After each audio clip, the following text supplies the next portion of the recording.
is a much rarer kind of encounter where they will actually come over the vehicle and lift it up into the air, often carry it for perhaps a short distance or even up to a quarter mile. Automobiles, trucks, pickup trucks, all different kinds of vehicles. In many cases, and a good number of these have multiple witnesses. There are more than one person in the car. Missing time is a huge indication that people were probably taken on board and do not remember it.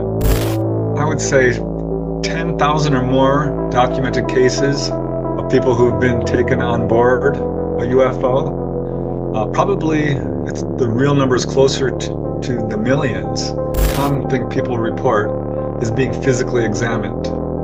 But usually what happens is people will be pulled on board, perhaps by a beam of light, and find themselves in a room with round walls, many different types of ETs, from small little gray type to human looking, and they will be put on a chair perhaps or a table and physically examined. This can be quite scary for people, especially those who haven't experienced or heard about this, but often this is when they are healed.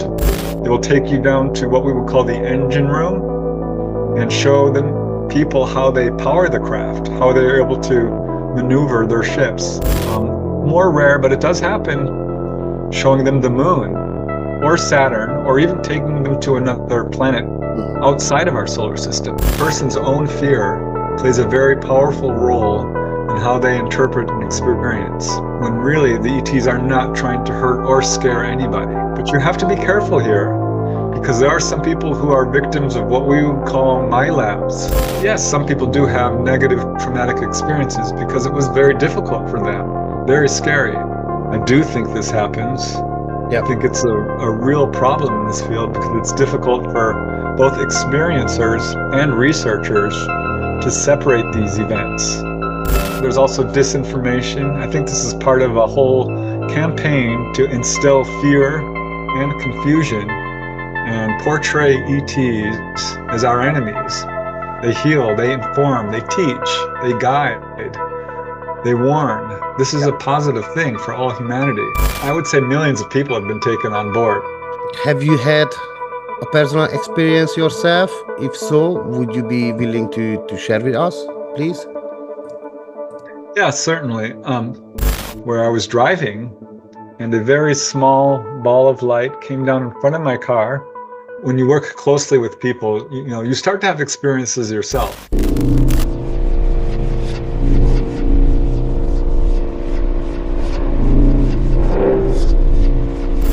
Na sziasztok, végre elkészült a videó. Először is köszönöm szépen a türelmet, és bocsánat, hogy csak most lett kész a videó.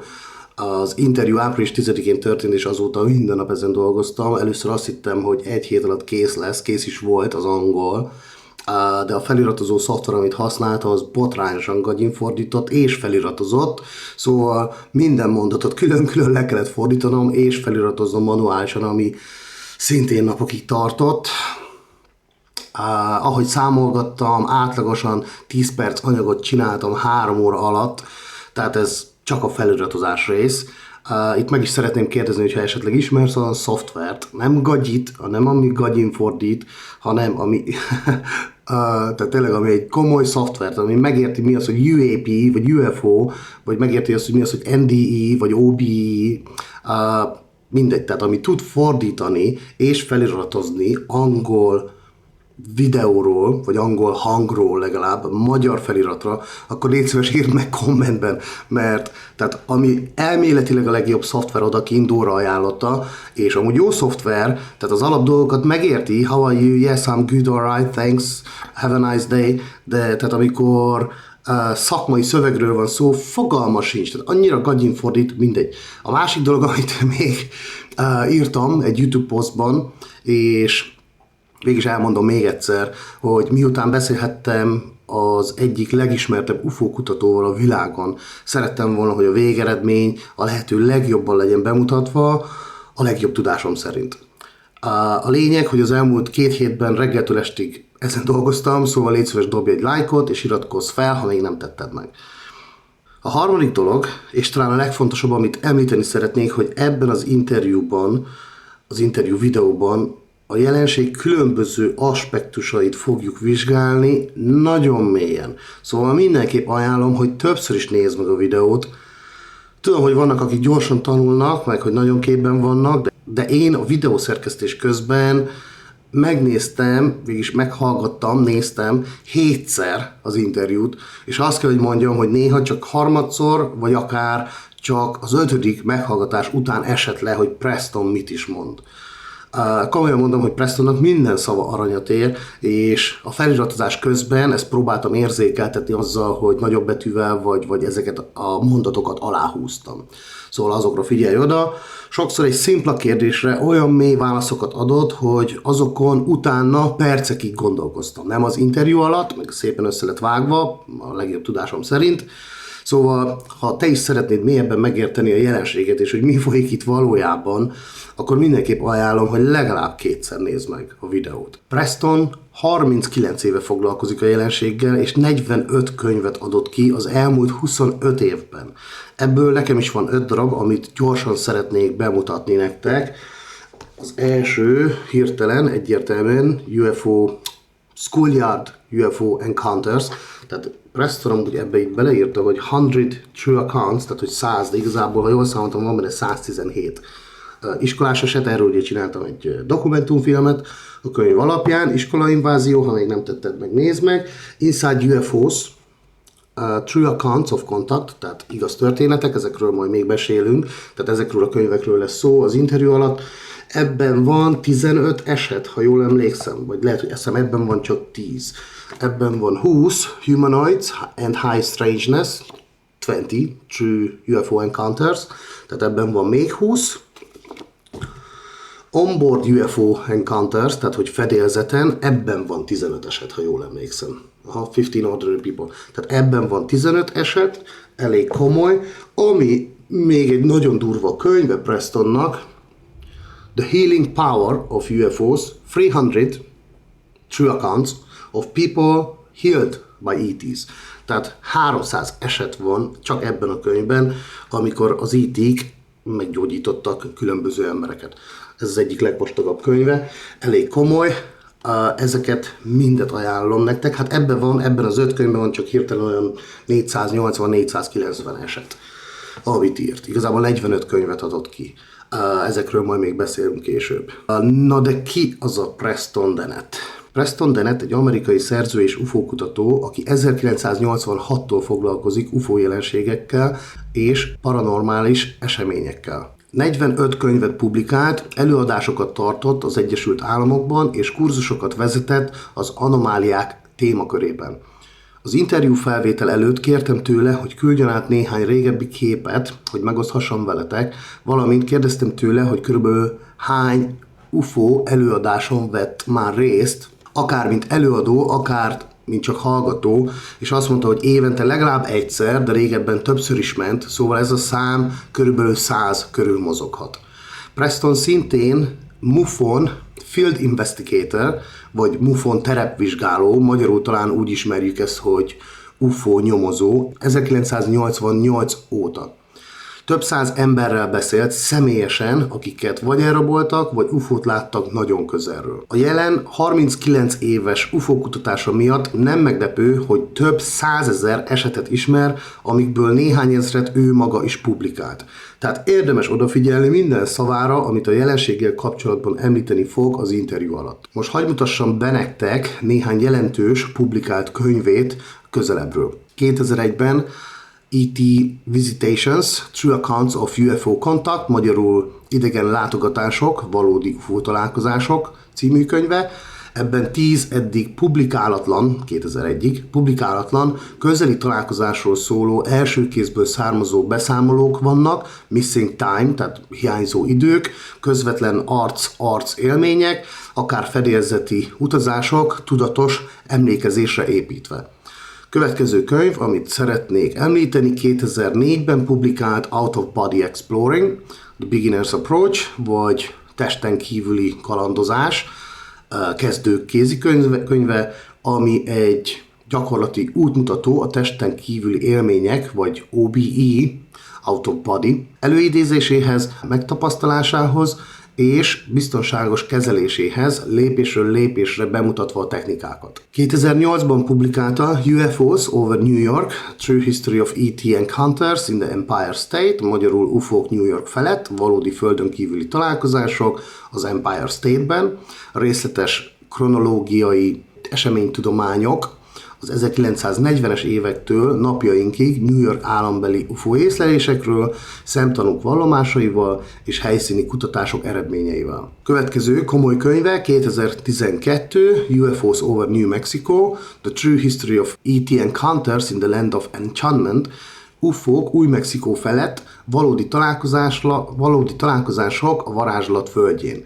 Az új-mexikói híres Roswell eseménytől kezdve egészen a modern légifelvételekig gyűjtött hiteles beszámolók és elemzések gyűjteménye. Következő könyv 2016 UFOs over Arizona, The True History of ET Encounters in the Grand Canyon State.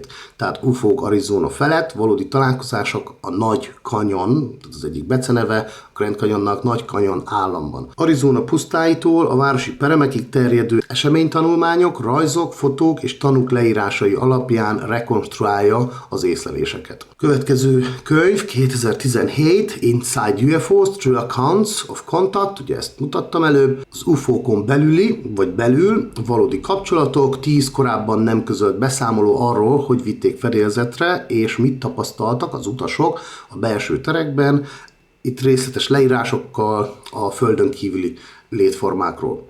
2019-ben The Healing Power of UFOs, ugye ezt is mutattam, 300 True Accounts, tehát az UFO-k gyógyító ereje, 300 valódi beszámoló földön kívüliek által gyógyított emberekről. Orvosok által dokumentált több száz eset, amikor a találkozás fizikai gyógyulással járt, Dennett szerint ez az idegenek egyik legfontosabb küldetése. 2019-ben ugye kiadta a Schoolyard UFO Encounters, tehát ugye 100 eset, amiben ugye mondtam, hogy több mint 100 van. Ezekről röviden 100 világszerte dokumentált iskolaudvari és tantermi észlelés, gyerekek, tanárok és személyzettől származó beszámolók alapos gyűjteménye. Következő könyv 2020-ban Onboard UFO Encounters, ezt is mutattam, True Accounts of Contacts with ETs, fedélzeti UFO találkozások, valódi kapcsolatok földön kívüliekkel.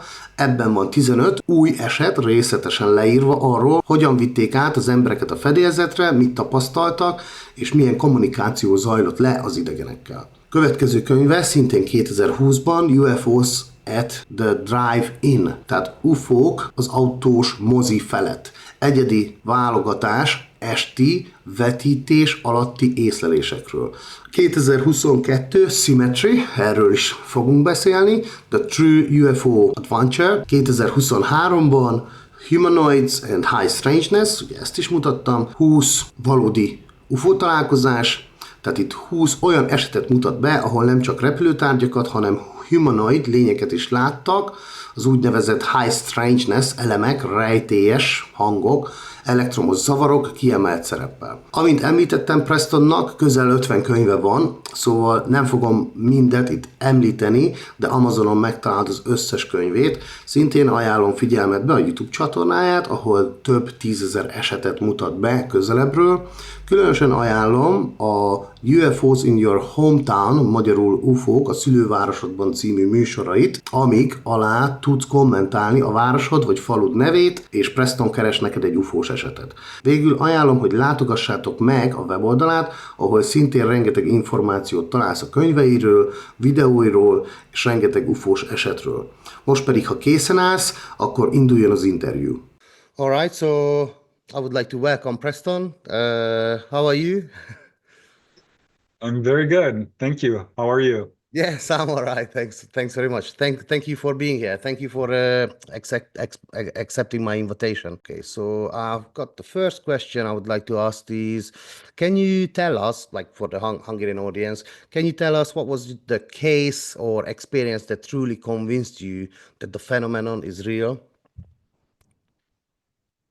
Yeah, I came into this as a skeptic, but on November 17, 1986, there was a sighting over Alaska. This was by the crew of a Japanese commercial airliner, and they were basically followed by two UFOs, very large. They saw it on radar. So I saw this on the news. It intrigued me. I wasn't quite a believer at this point, but really, I started asking people in my family, my brothers and sisters, people that I worked with, my co-employees, and my friends. And I found out that several of them had had UFO encounters, particularly my older brother, Mark, who had a very close encounter. So I knew he wasn't lying. I knew he wasn't misperceiving or, hallucinating. So it was kind of a combination, but it was ultimately that one sighting on November 17, 1986, that really convinced me something really important was going on.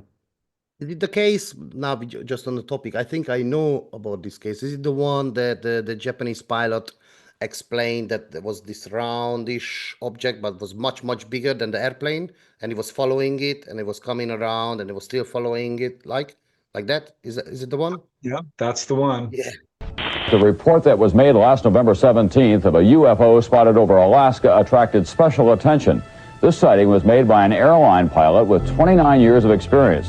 The crew claims that while it was flying over Alaska last November, it was followed for 400 miles by strange white, yellow, and amber light. And I think they when he reported it, they didn't fire him, but he didn't get the job, or I don't know. He even had some problems after that, which is really bad. Yeah, they didn't let him fly for quite some time. Yes, he did get back in the air, but yeah, he suffered repercussions. There's a lot of pilots and other people in important careers have. People have lost their jobs over this, just for telling the truth, and Just going public. reporting. Yeah. What is Exactly. actually, there is evidence on the radar as well. Yeah, that's really bad. The events of that night were captured on tape. Spinner 1628 heavy. Military radar advises they are picking up intermittent primary target behind you. In trail, I say again. The Boeing 747 cargo jet was on a routine flight from Paris to Tokyo, cruising at 600 miles per hour at an altitude of 35,000 feet. It was headed towards Anchorage, Alaska to refuel. Suddenly at 5:11 p.m., Captain Kenju Terauchi, a pilot with 29 years flight experience, saw three large, fast-moving, unidentified objects 2,000 feet below. The largest object was described by Captain Terauchi as resembling a shelled walnut. Captain Terauchi said that the main craft was twice the size of an American aircraft carrier. After several minutes of observing the UFOs, the pilots realized that the objects were now matching their speed, 600 miles an hour, and tracking them. The captain reported that the objects began, quote, making moves that are impossible for any man-made aircraft to perform. Then, without warning, two of the smaller craft suddenly rose and shot directly in front of the pilot's window. The objects came so close to the aeroplane that Captain Terauchi recalled that the intense glow made his face feel warm. At that very moment, their radio link to Anchorage went dead, leaving the aircraft flying blind. A horrifying catastrophe was seconds away when the UFOs rose and veered left. Deviate from some object. Requesting 240. Spinner 1628 heavy. Deviations approved as necessary for traffic.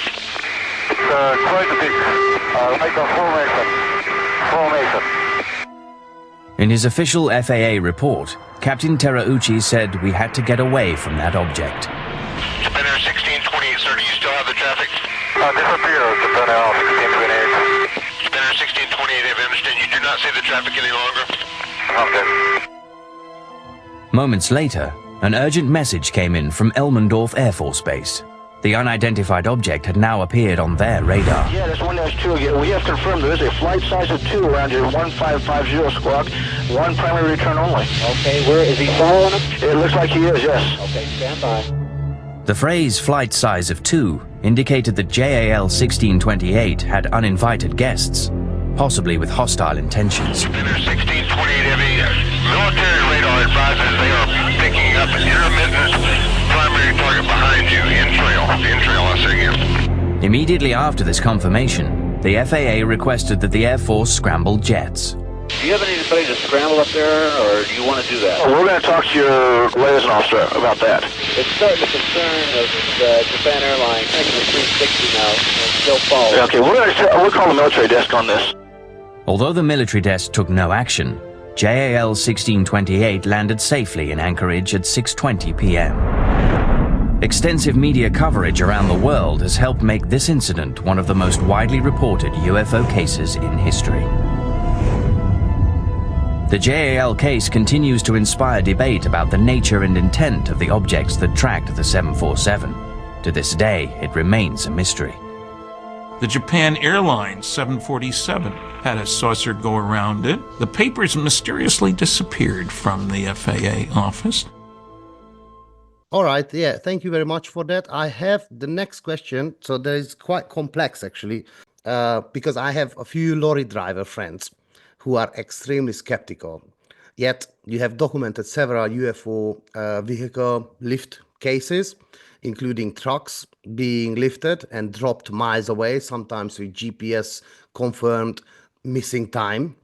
So roughly how many of these cases are you aware of? That's part of the question. And in your view, is this about exhibiting power from the phenomena, or is this abduction meant to happen right then and right there, regardless of the person might be located? So it doesn't matter if they're at home, in the room, or they're in a truck that, tons heavy.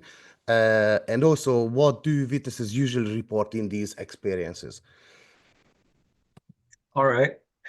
Yeah, the UFOs, the UFO occupants have this tendency to follow cars down highways, often on remote highways at night. And I think they're doing this on purpose to sort of announce their presence, let people know UFOs are real. Mm-hmm. But there's a much rarer kind of encounter where they will actually come over the vehicle and lift it up into the air, often carry it for perhaps a short distance or even up to a quarter mile or more in a few cases. I found about, 10, 15 cases. Since then, I found 10 more. So it's either about 20 or 30 cases. That's trucks cases. So not car, but truck. Automobiles, trucks, pickup trucks, all different kinds of vehicles. There's many in the United States, but all over the world. I know of a case in Canada, one in France, several in South America. So this is something that is worldwide.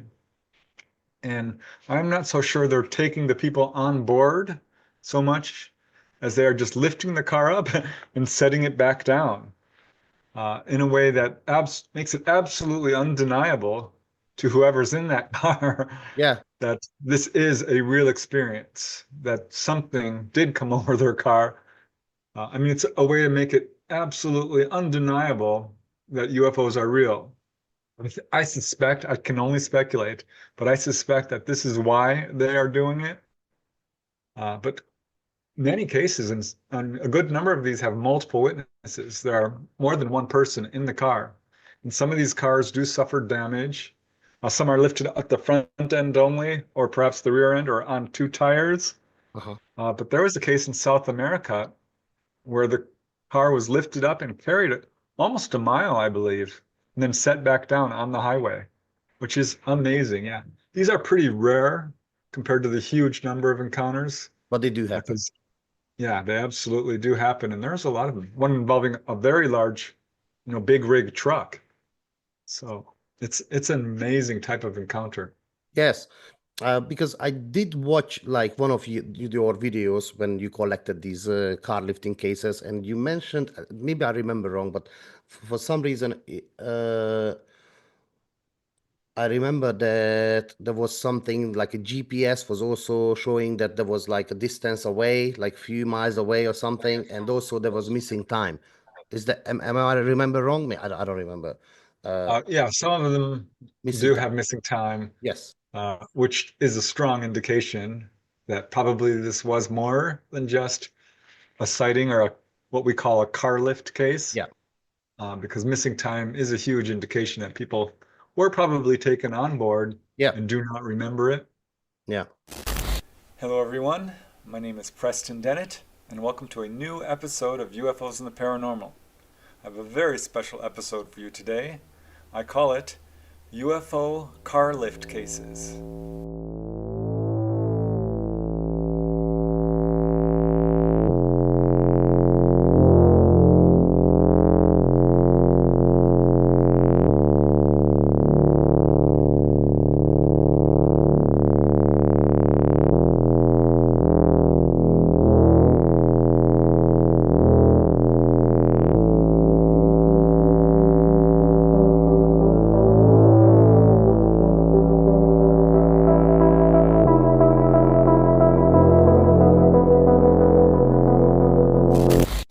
All right, yes. So, okay, so you would say, so that was the end. So about 20, 30, 20, 25 cases that you're aware of, right? Still finding new ones. I found one recently in Europe. Gosh, I'm trying to remember where it was.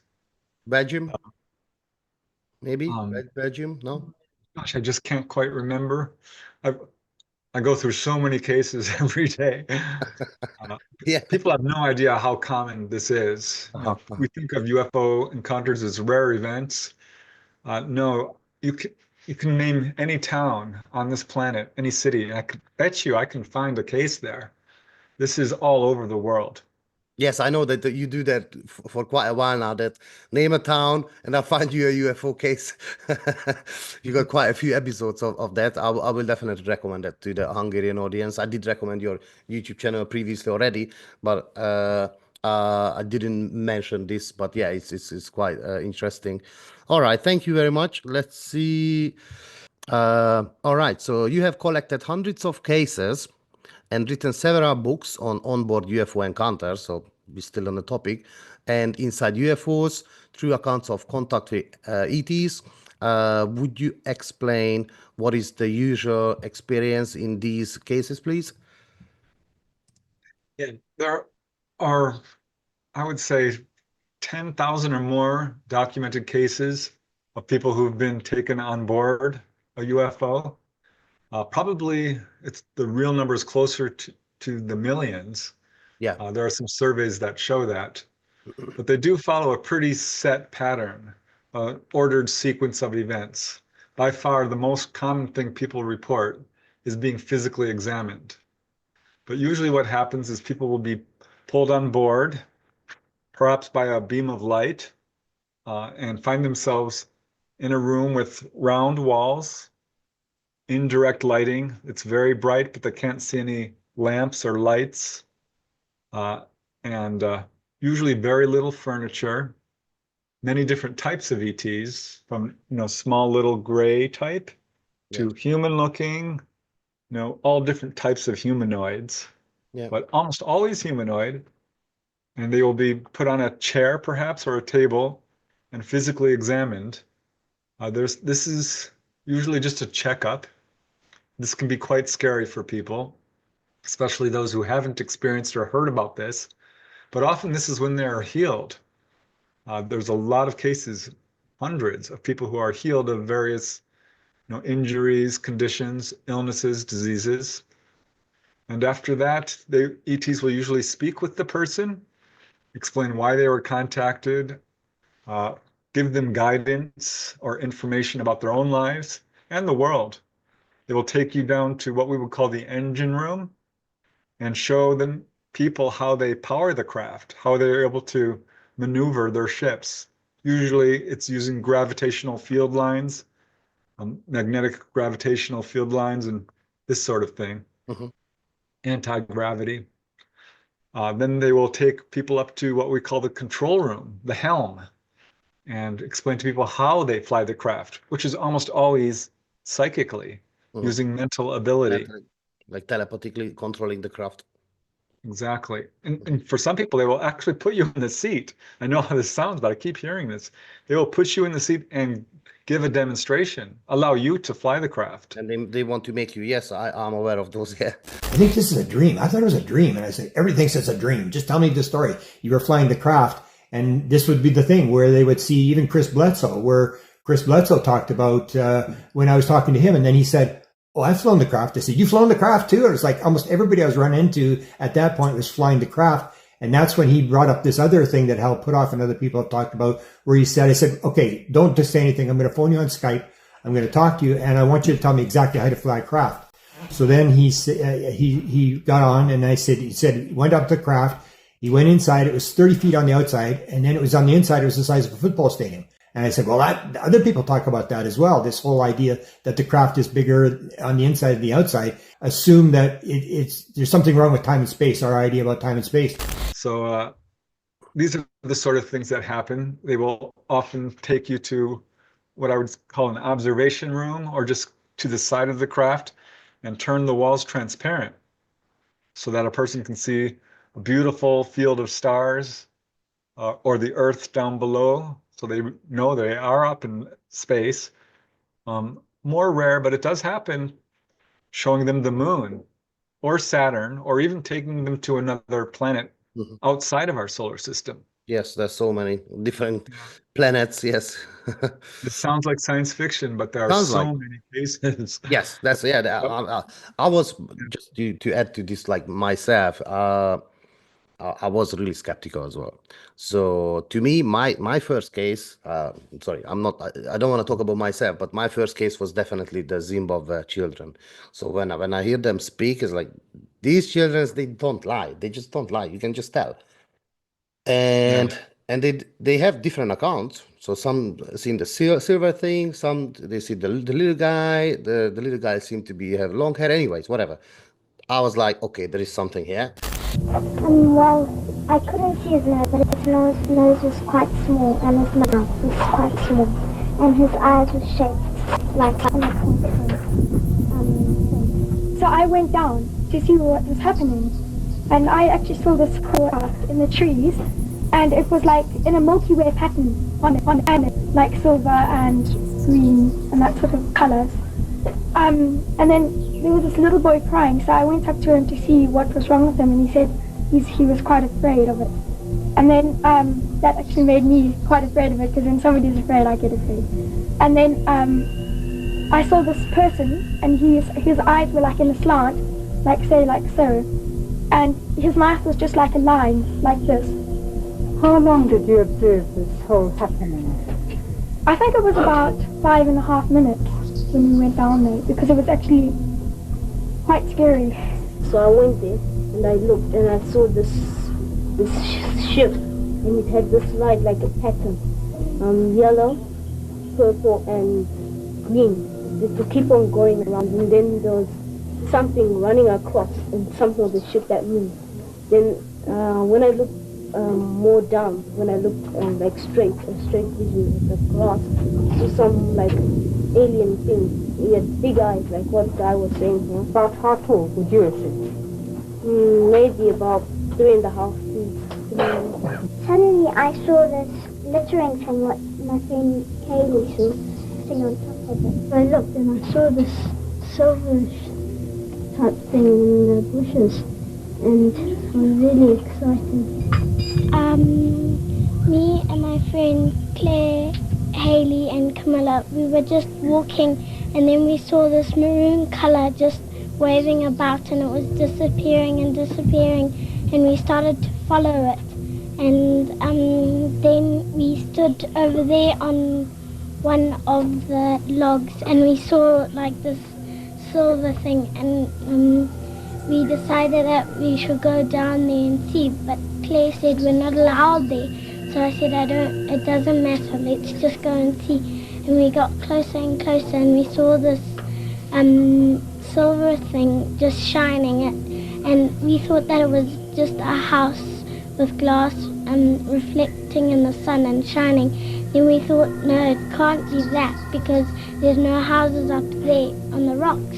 And then we waited for a few minutes, and we just stared at it, and we heard this flute, sort of like a flute noise, and then we got closer and closer, and then I saw this black figure running in slow motion, and then I didn't want to see it, so I looked away, and I looked again, and it wasn't there anymore. This figure like Candace said running in slow motion, and one poked its head up and looked at me out of the grass, and me and Candace were really scared. We nearly screamed. We were so scared, and we were running back and forth because we were excited and scared at the same time. I saw it's like a silver light just for an instant, and then it just disappeared, like just like that. And so I first thought it was my imagination because everybody was talking about it, but then when I thought about it really, I thought no, it couldn't be. I saw one person sitting on top of the ship and guarding it, and another one running up and down like he was confused. And he was actually looking at us. Well, we saw some people. There was a white one, a red one, and a black one. And the black one was sitting on the spaceship. So like ship landed on the ground. Why do you say ship? Did it have a shape? Yes. Like what?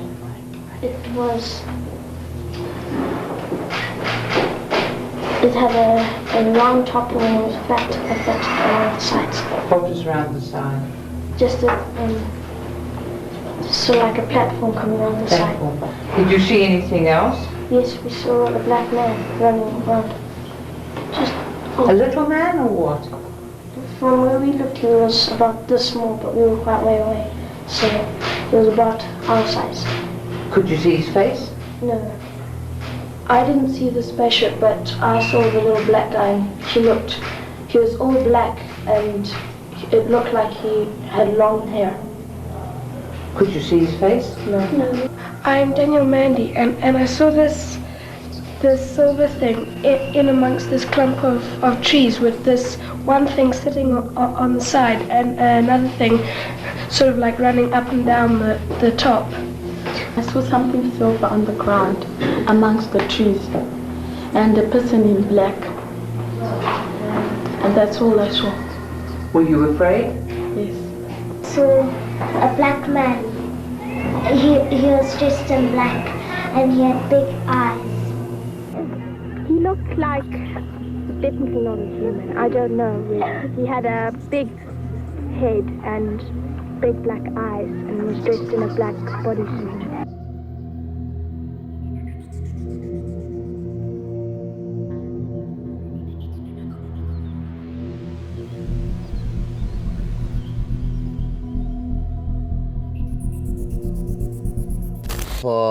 But when it comes to abduction scenarios, I was like, nah, I still didn't believe that. But then you just hear cases again after another.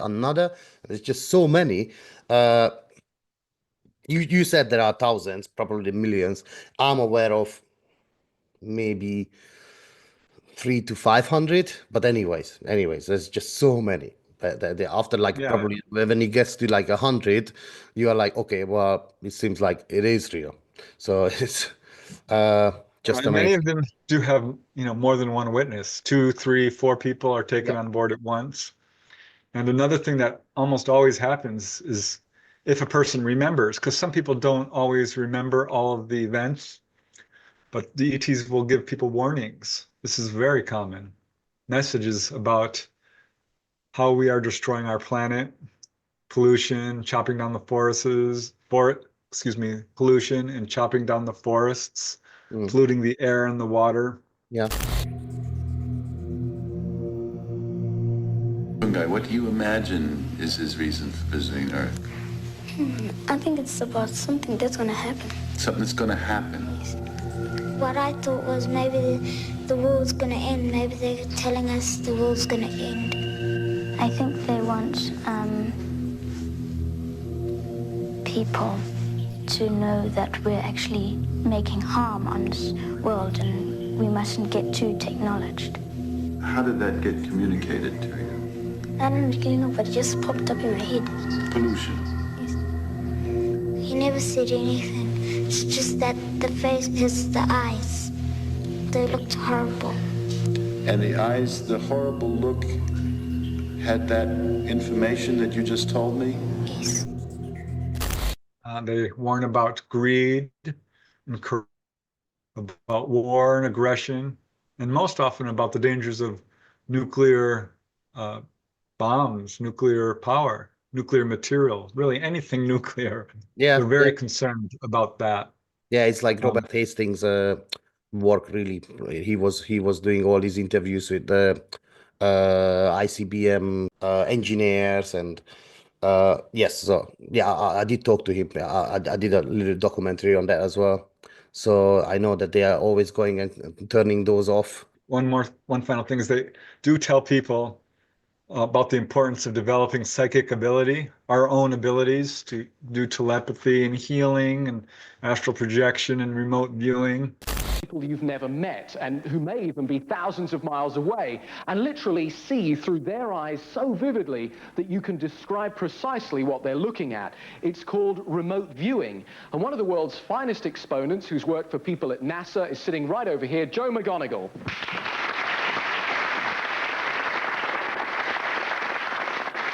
Thank you for coming this evening, Joe. Is it really possible to see through someone else's eyes or sense through their senses? Actually, we're not sure exactly how it works, but it is possible to report on the position or place that they're located. And how accurate is it? Over a number of times, about 4,000 plus times that I've been tested in a lab under lab conditions, I'm running about 25 to 28% of the time I get to target. And that's a very good success rate? Yes, usually when I'm on the target, I'm around 85% correct on the information I provide. And there's a lot of information to substantiate that this is real morphology occurring in the human brain. Elizondo argues that people with enhanced caudate putamen might have a talent both for remote viewing and communicating with UAPs. And that's important because it's an established fact that the Pentagon has had an interest in remote viewing for military purposes. In the vernacular, they used to call it psychic espionage. There was a program in the U.S. government, it's called Stargate. They were taking young soldiers and civilians and they were training them to conduct espionage behind enemy lines. And the term was called remote viewing. A lot of people that were in the remote viewing program had MRIs done of their brains, and a vast majority have that specific morphology. Do I think it's extraordinary? No, it may be a vestigial capability that humans had for a long time. But does it work? Oh, it absolutely works. It absolutely works. You see, remote viewing has been discredited. The CIA determined that it doesn't work. Okay, sure. You're saying it does work? It absolutely works. Lou says he knows it works because he was trained in remote viewing himself. And also, they make it very clear that we are related to them, that we share a common heritage, and that people should tell all humanity, that people should tell all humanity that ETs are real, that they are out there and making contact and have no desire to invade our planet, take over, hurt or harm people. That's not their agenda. So I think if you take a nice close look at what actually happens when people are taken on board, you can see it's a very positive experience. It can be scary, but yeah, they're not here to hurt, harm, or take over. That's going to be one of my next questions, I think. So, because you mentioned, so there are healing powers, yes, that we just talked about that. Diversity of entities are mind-blowing. So we talked about grays, human-looking ETs, mantid, reptilians, but we didn't talk about them yet. But there are angel-type ghosts, poltergeist or demons. Some people they report like they look like a demon, like for example the Virginia case, the Brazilian, which is there are similar ones anyways, you know. Also in the morning of the 20th at 10:30 a.m. around the area of Jardim Andir and Santana neighborhood, firefighters get a call to rescue this strange monkey that was scaring the residents, and kids were even throwing rocks at it. Witnesses report having seen the firefighters going inside the woods. Soon after that, a truck from the Sergeant Army School showed up and parked. Soldiers ran inside the woods. Later, 2 rifle shots were heard. The soldiers left the woods, carrying big black bags, one still and one with something moving inside. They got inside the truck and left in a hurry. Later that day, around 3 p.m., Claudia Xavier, 22, and the sisters Liliane Silva, 16, and Valkyria Silva, 14, were coming back home walking after working on a house and decided to take a shortcut through an empty lot. That's when they saw a creature, crouching, next to a wall, 7 meters or 23 feet away in broad daylight. It was short, had brown oily skin with veins showing through, skinny long arms, a big head with 3 protuberances on the forehead, big red eyes without eyelids, cornea or iris, 2 tiny holes for the nose, and a slot for the mouth, no hair and no clothes. Liliane screamed, and the creature turned its head slowly toward them. Claudia reported having telepathic communication with it. She said she felt the creature was suffering, and asking for help. The girls ran away. And when they arrived at the house they told Luisa Silva, mother of the 2 sisters, that they had seen the devil. Since they arrived home crying a lot, and very scared, Luisa insisted on going to that place to try to solve the mystery of what they had seen. When they arrived there, about 25 minutes later, the construction worker, Enrique Souza, who was working next to the place, told them that the firefighters had already taken that weird animal. What the mother found as evidence at that place was a horrible strong ammonia-like smell and a 3 long fingers footprint. So where experience people experience healing, but there are some people that they have negative experience. So would you say what is the percentage? So you would say 90% are positive, or maybe 95, or just 80, because there are some people that they have negative experiences. I mean, this is a very controversial aspect of UFO encounters. There are some who feel that their experience was negative. And really taking a close look at this, what I have found is that fear, a person's own fear, plays a very powerful role in how they interpret an experience. Because I've talked to people who've had the same exact experience in detail, and one feels it's negative and one feels, no, that this was positive. Mm-hmm. So often what happens is if people have a very strong fear reaction, and they're in a panic, they will interpret this as a negative experience. Mm-hmm. When really the ETs are not trying to hurt or scare anybody.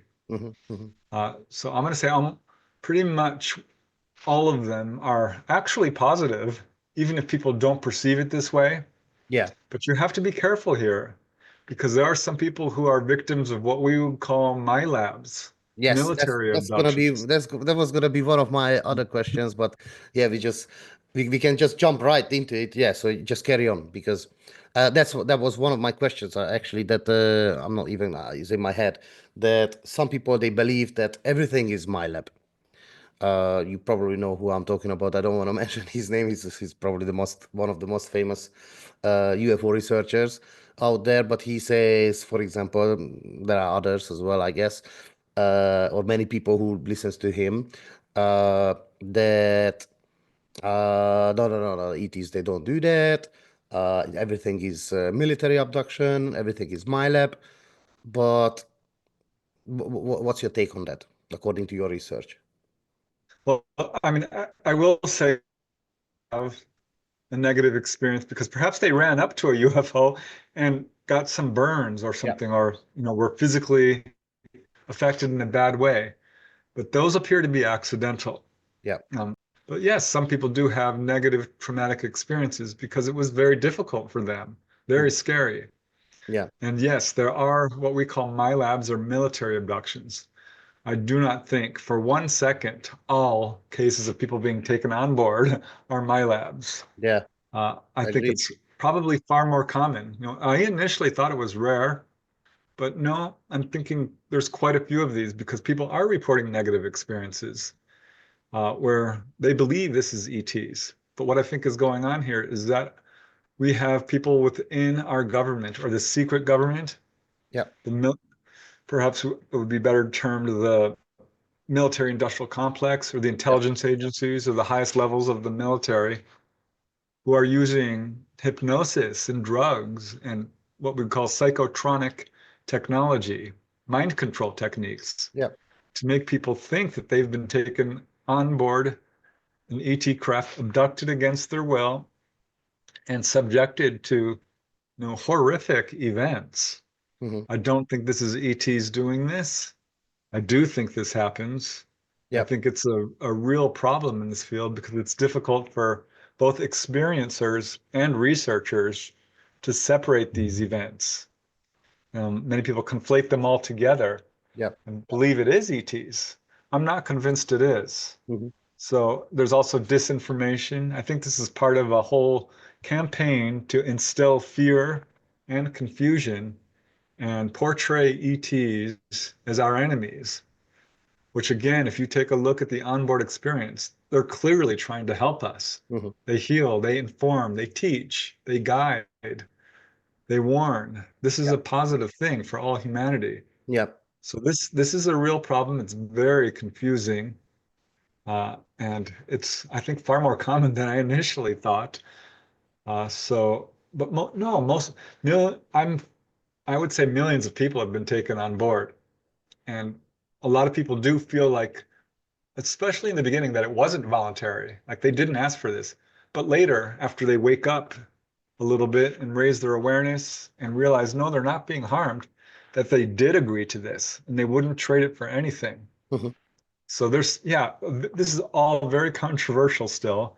A lot more research needs to be done on this aspect. But there are genuine encounters and there are MyLabs, and they are two different things. But there's definitely, because like what the question was going to be, that some people believe that everything is MyLab, but that's not true. Because there's just so many cases against that theory. All right, let's see, because some of my questions probably we already discussed.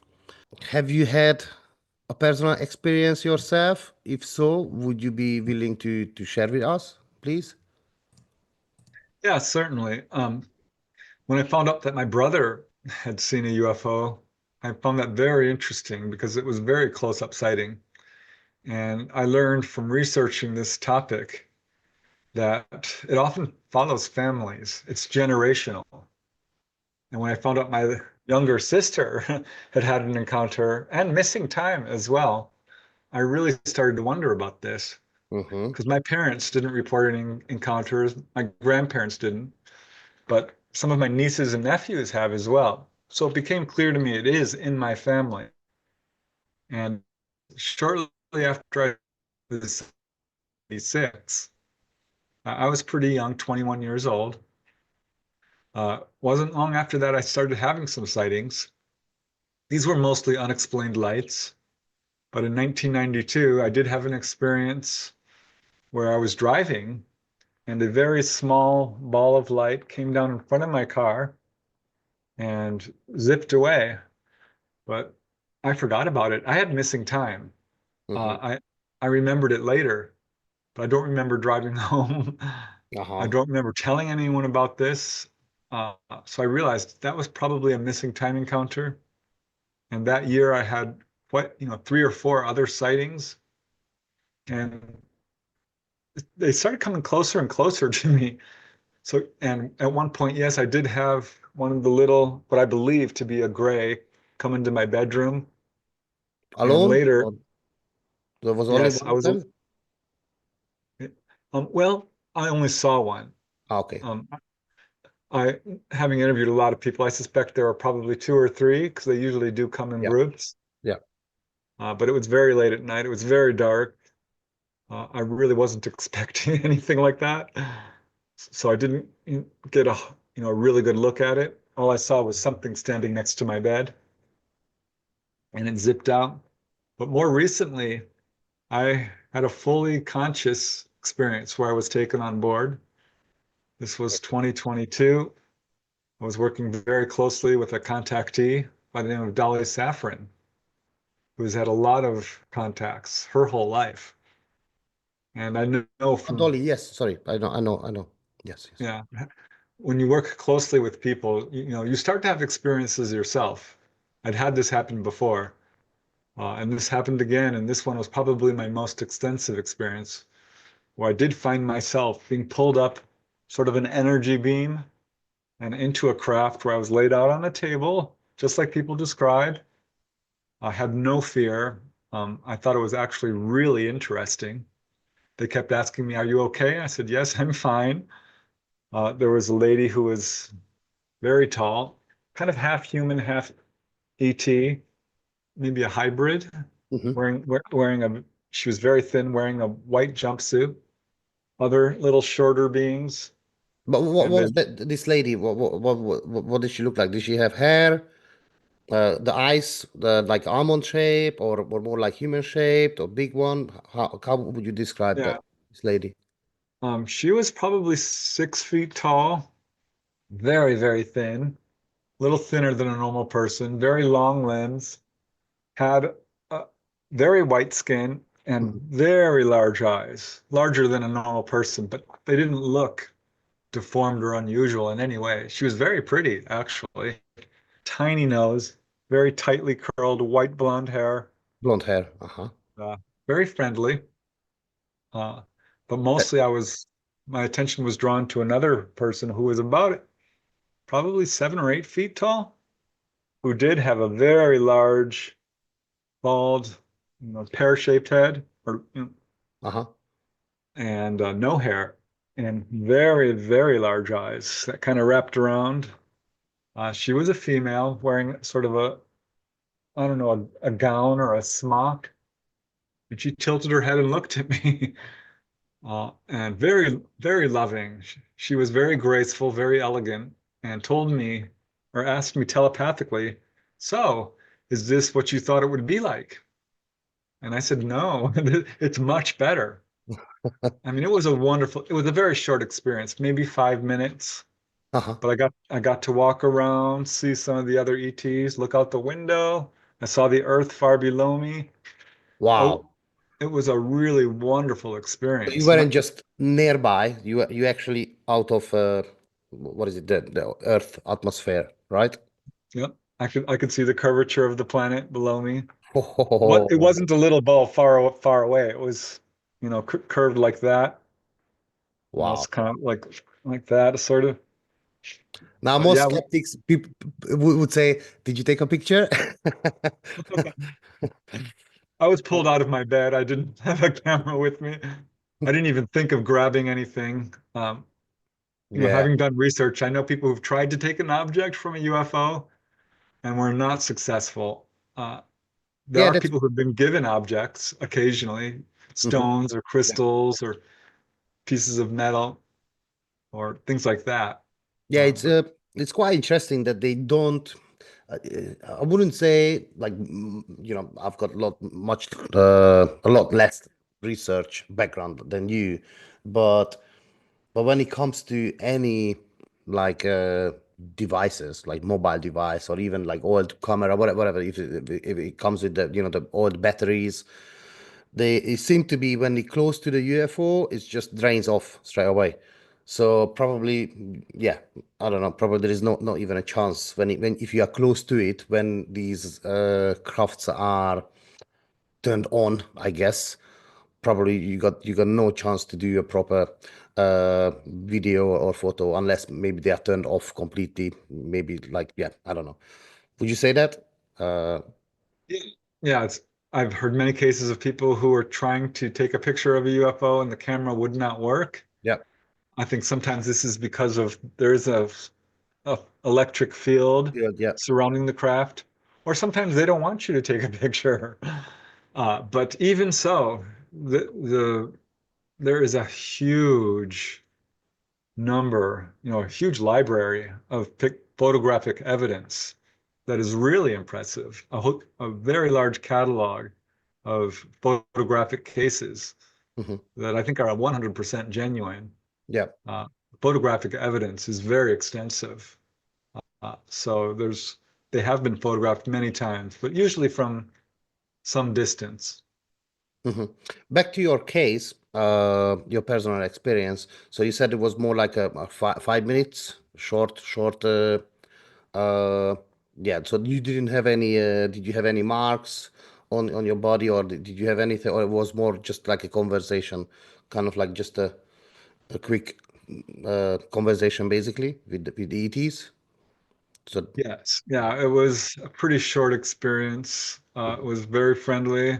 Yeah. And I watched the craft drop down to the surface of the earth and then rise back up. What kind of craft was that? How did it look like, the craft? It's very much like people have described to me. It had a round ceiling. Like a typical saucer shape? Yeah. Yeah. Well, I didn't see it from the outside, so I couldn't tell you, but from the inside it was a round room, maybe 40 or 50 feet across, very clean. If I remember correctly, kind of silver gray floor and walls, windows all around. And it was a lovely experience. Any light switches on board or anything? No. Anything around that you would say that, oh yeah, I know what is this, or it was more, because that's what I hear as well, like more everything is just rounded shape and there's nothing, there's no plate or fork or nothing hangs around. Seems like everything just tidy, like you said. Nothing around that maybe anything. No, I didn't see any furniture other than the table that was towards the center of the room. Is this table, was it on the ground? Was it fixed, or was like it was I didn't really get a good look at it, honestly, but it was very low to the floor and about as long as my body, and I think angled very slightly. But honestly, I didn't really look at it. I was much more interested in the there were other people on board. In ETs. That's really what caught my attention until I looked outside. And I'm like, wow. I mean, this took all my attention. It was absolutely mesmerizing and so amazing, because I'm thinking, I would have stayed with them if they let me. It was really that wonderful. How did you see the Earth when you looked at the Earth? Did you see like the US parts, or the Africa part, or just water, or? It was, I couldn't recognize any land masses or oceans, but lots of, you could see the atmosphere. You saw clouds. I did see land. And I had just started to look at it when it dropped down very quickly, and then we were right maybe 10 feet above the ground. And the craft rocked slightly like that. And I could feel that, which was amazing, because I did not feel any acceleration. And then it went right back up. And there were other people there. They were screaming in kind of like a roller coaster, a fun way. Other people were not fully conscious. They were in a trance. So that's what I was going to ask. So you seen other human beings on board? I did. Yeah, there was a number of people standing in the center. I actually walked up to them and tried to speak with them, but they did not respond. And I realized that they were in a trance, a hypnotic trance, kind of. So I kind of like, that's when I saw someone who was, fully awake, like I was, standing over by the window, and I was going to talk to her. But that's when the craft dropped down so quickly. And then I walked back up to that very tall gray. She gave me something to drink, actually, in this little glass kind of tumbler, a little glass mug. And it was a green liquid, which tasted good, actually. Very subtle taste of perhaps kiwi, lime juice, very thick. Did she say why you need to drink that? Or she just offered you, would you like it? Or she insisted to drink it? Well, she didn't so much insist, but handed it to me and instructed me. And I trusted her because she exuded wisdom and nurturing and love. A sip of it. That's when the experience ended. I asked Dolly about this because this turned out to be the craft that she goes on to, Dolly Safran, who I interviewed. These craft are alive, living beings, by the way. I haven't mentioned that, but many contactees feel this way. And from what I understand, all of them are what we would call embodied, in essence, a living being. The actual craft.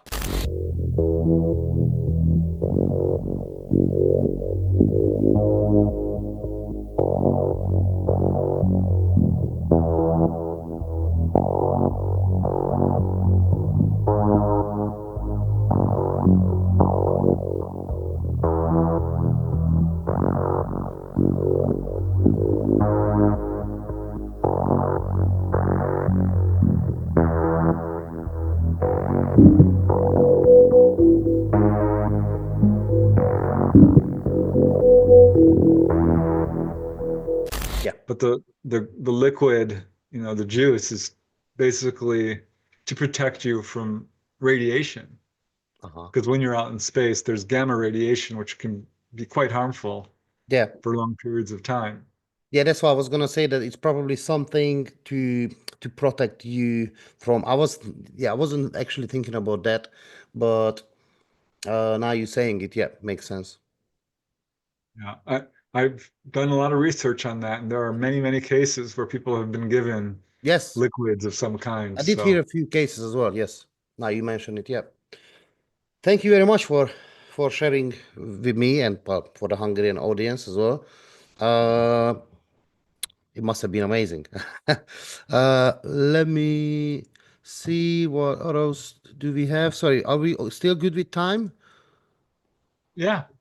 So I know that mostly you're looking at these beings as ETs, so extraterrestrials, like otherworldly creatures or beings.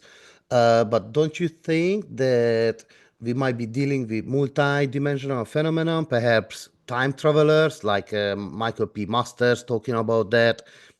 The biological anthropology professor who conducted this study, Michael Masters, joins us now. Okay, Professor, have you seen one of these, what are they called, crypto-terrestrials living among us?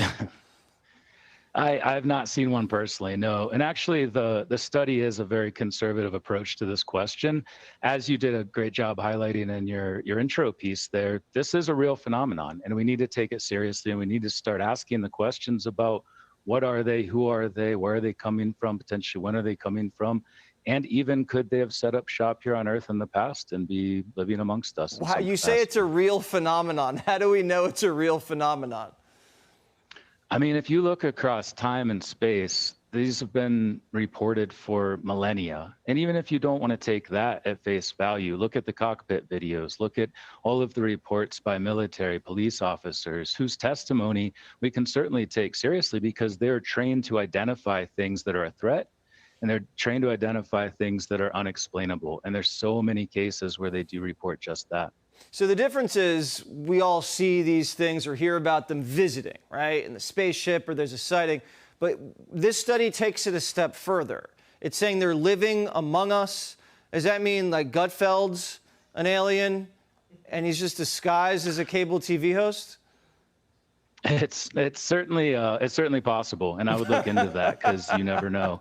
But we should take the question of UFOs seriously. What we're trying to do is offer a grounded scientific approach to some possibilities about what they might be. So yeah, there have been other proposals as well. Me personally, I've written 3 books about whether they could be future human time travelers coming back to visit their own past, and in the same way I would as a biological anthropologist if I had access to that technology.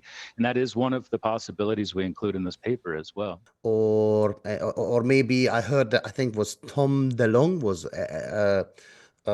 talking about that probably they are using like other frequencies to enter our reality. Don't you think that might be some beings are like that? So not necessarily ETs, but more like multi-dimensional beings. I don't know. Yeah, well, I've certainly done a lot of research into this aspect because people are raising all kinds of different theories to account for these experiences. And I will say that almost all of the people who've been taken on board that I've talked to believe they're dealing with extraterrestrials, people like us. And most of the researchers who deal with these kinds of accounts, particularly onboard experiences, as opposed to, sightings and what have you, also believe that. The extraterrestrial theory, explanation, I should say, is by far the most popular, and it is the one I subscribe to. Now, are they interdimensional beings or multidimensional? Yes, but so are we. All entities have, interdimensional qualities to them. We have a soul. We will survive life after death. Not just NDEs, but 9 other types of evidence for life after death. including reincarnation, mediumship, electronic communication. The evidence is overwhelming beyond a reasonable doubt that there is an afterlife, that we survive the death of our physical bodies. Yeah. ETs as well, they have a much greater understanding of other dimensions and are able to use it in their technology. So when we see these craft turning at right angles or appearing and disappearing, yeah, and traveling interstellar distances, they're using interdimensional technology. Mm-hmm. So yes, you can call them interdimensional, but that does not preclude them from being extraterrestrial. Are they time travelers from the future? I don't think so. I've examined every case I could get my hands on, and there are a few that assert this. I don't find them particularly credible. There's not enough of them, I think, to really conclude that these are us from the future. I don't see any really good support for that theory. I do think ETs can time travel. I mean, they're able to do things with time that we don't fully understand, and can certainly go to the past and view it, or to some extent even see the future. But no, I don't think it's us from the future. I don't think it's demonic. I don't think it's an intelligence that wears different masks. But I do think there are such things as angels. Demons are real, poltergeists. There are some beings which aren't extraterrestrial, like little people in all different cultures, fairies, gnomes, and dwarves. Yep. I don't think those are ET. I think those are interdimensional beings. You might call them crypto-terrestrials, people who live here on Earth, but perhaps in the fourth dimension and can travel down to the third and back to the fourth with ease. So there's a lot going on here that is all being conflated together. And I think that's a mistake.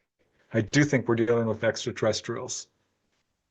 I mean, when one comes down in a craft and has portholes and it leaves marks on the ground and you're taken on board and healed or implanted, exclusively extraterrestrial. But when someone, is in their home and the doors start opening and closing by themselves and they're seeing tall, dark apparitions, a demonic haunting follows a very set pattern. Poltergeist type. But when someone's out in the woods and they see a little man who's, a foot tall or maybe 2 feet tall, wearing, a brown coat and boots and a little belt and a hat maybe, that's probably one of the little people that are present in pretty much every culture on our planet. Yeah.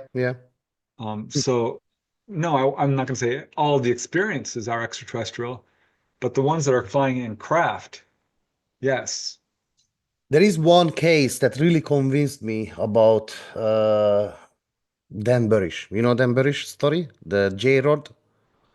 And I do. So we talked about this case with another Hungarian researcher, Dora, and she likes your channel as well, by the way, very much, and your work. But we talked about that. She made a quite good video, and I helped her as much as I could because I've done Michael Schratt did presentation on Dan Burish, and you can find some Dan Burish videos here and there. Anyways, I watched everything I could, and he was talking about that just J-Rod told him, who he was working with, that he's not an alien, but he's an ET. Am I saying it right? I don't know if you remember the case.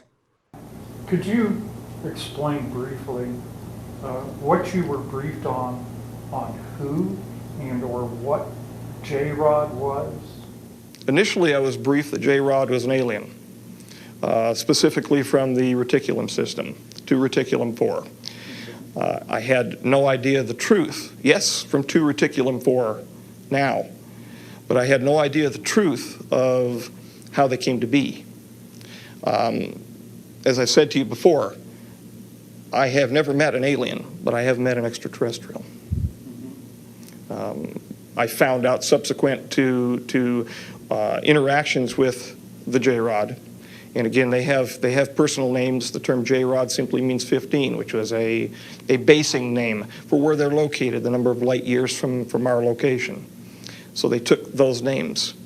And they identified through the Sigma protocols, the linguistic protocols, with a rod symbol, which was an inertia symbol, and the letter J. And in fact, that was a combination of Mayan and Egyptian numerology having to do with a rod and a J, meaning 10 and 5 for 15. Okay. Because he was... Yeah, I do know of the case. I find it to be quite controversial. It's hard for me to comment on it because there's contradictory information about it. Yeah. I think in essence, some of what he's saying is true.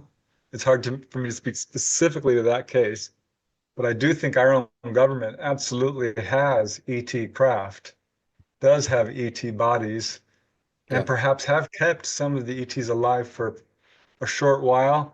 We are using Magas impulzusú, mikrohullámú fegyvereket használunk nem emberi eredetű járművek ellen, és ezeket a járműveket lelőjük, hogy megszerezzük őket, és kimentsük belőlük a technológiát. Isten tudja, mit teszünk azokkal az idegen lényekkel, akik ezekben a járművekben vannak. Remélem tisztelettel bánunk velük. Hope we treat them with respect.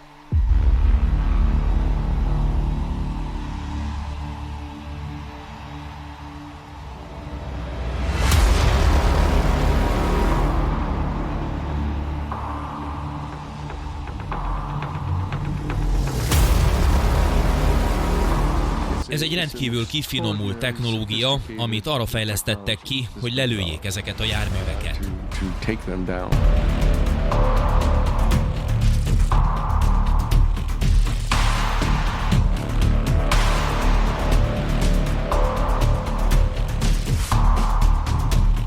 Bementem a hangár ajtaján, és ott volt a repülő csészealja, amin dolgoztam. Ennek a projektnek az volt a célja, hogy visszafejtsük az idegen járművet. The alien craft. Az amerikai kormány birtokában van egy UFO, és be tudtak jutni a belsejébe, igaz? Igen, néha halott pilótákkal találkozunk. A saját szememmel láttam idegen testeket. Néhányuk össze volt roncsolódva, és mind üvegcsövekben voltak. Ez 50 évvel ezelőtt történt, és az amerikaiak még mindig őrzik ezt a titkot. Csak a Wright-Patterson bázison 30 idegentest volt 1966-ig. A feje nem volt olyan nagy, de a testhez képest nagynak tűnt.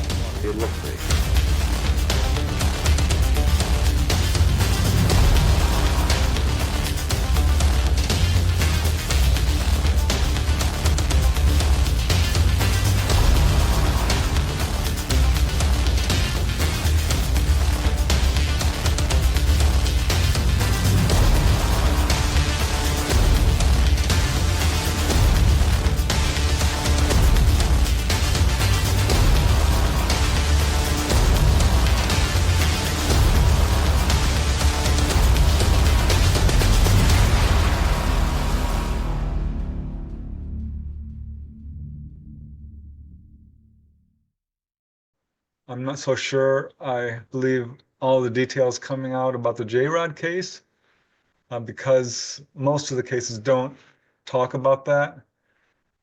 So it's hard for me to comment on it. It's a unique case, but yeah, interesting. Okay, yeah, no, because he was talking about that.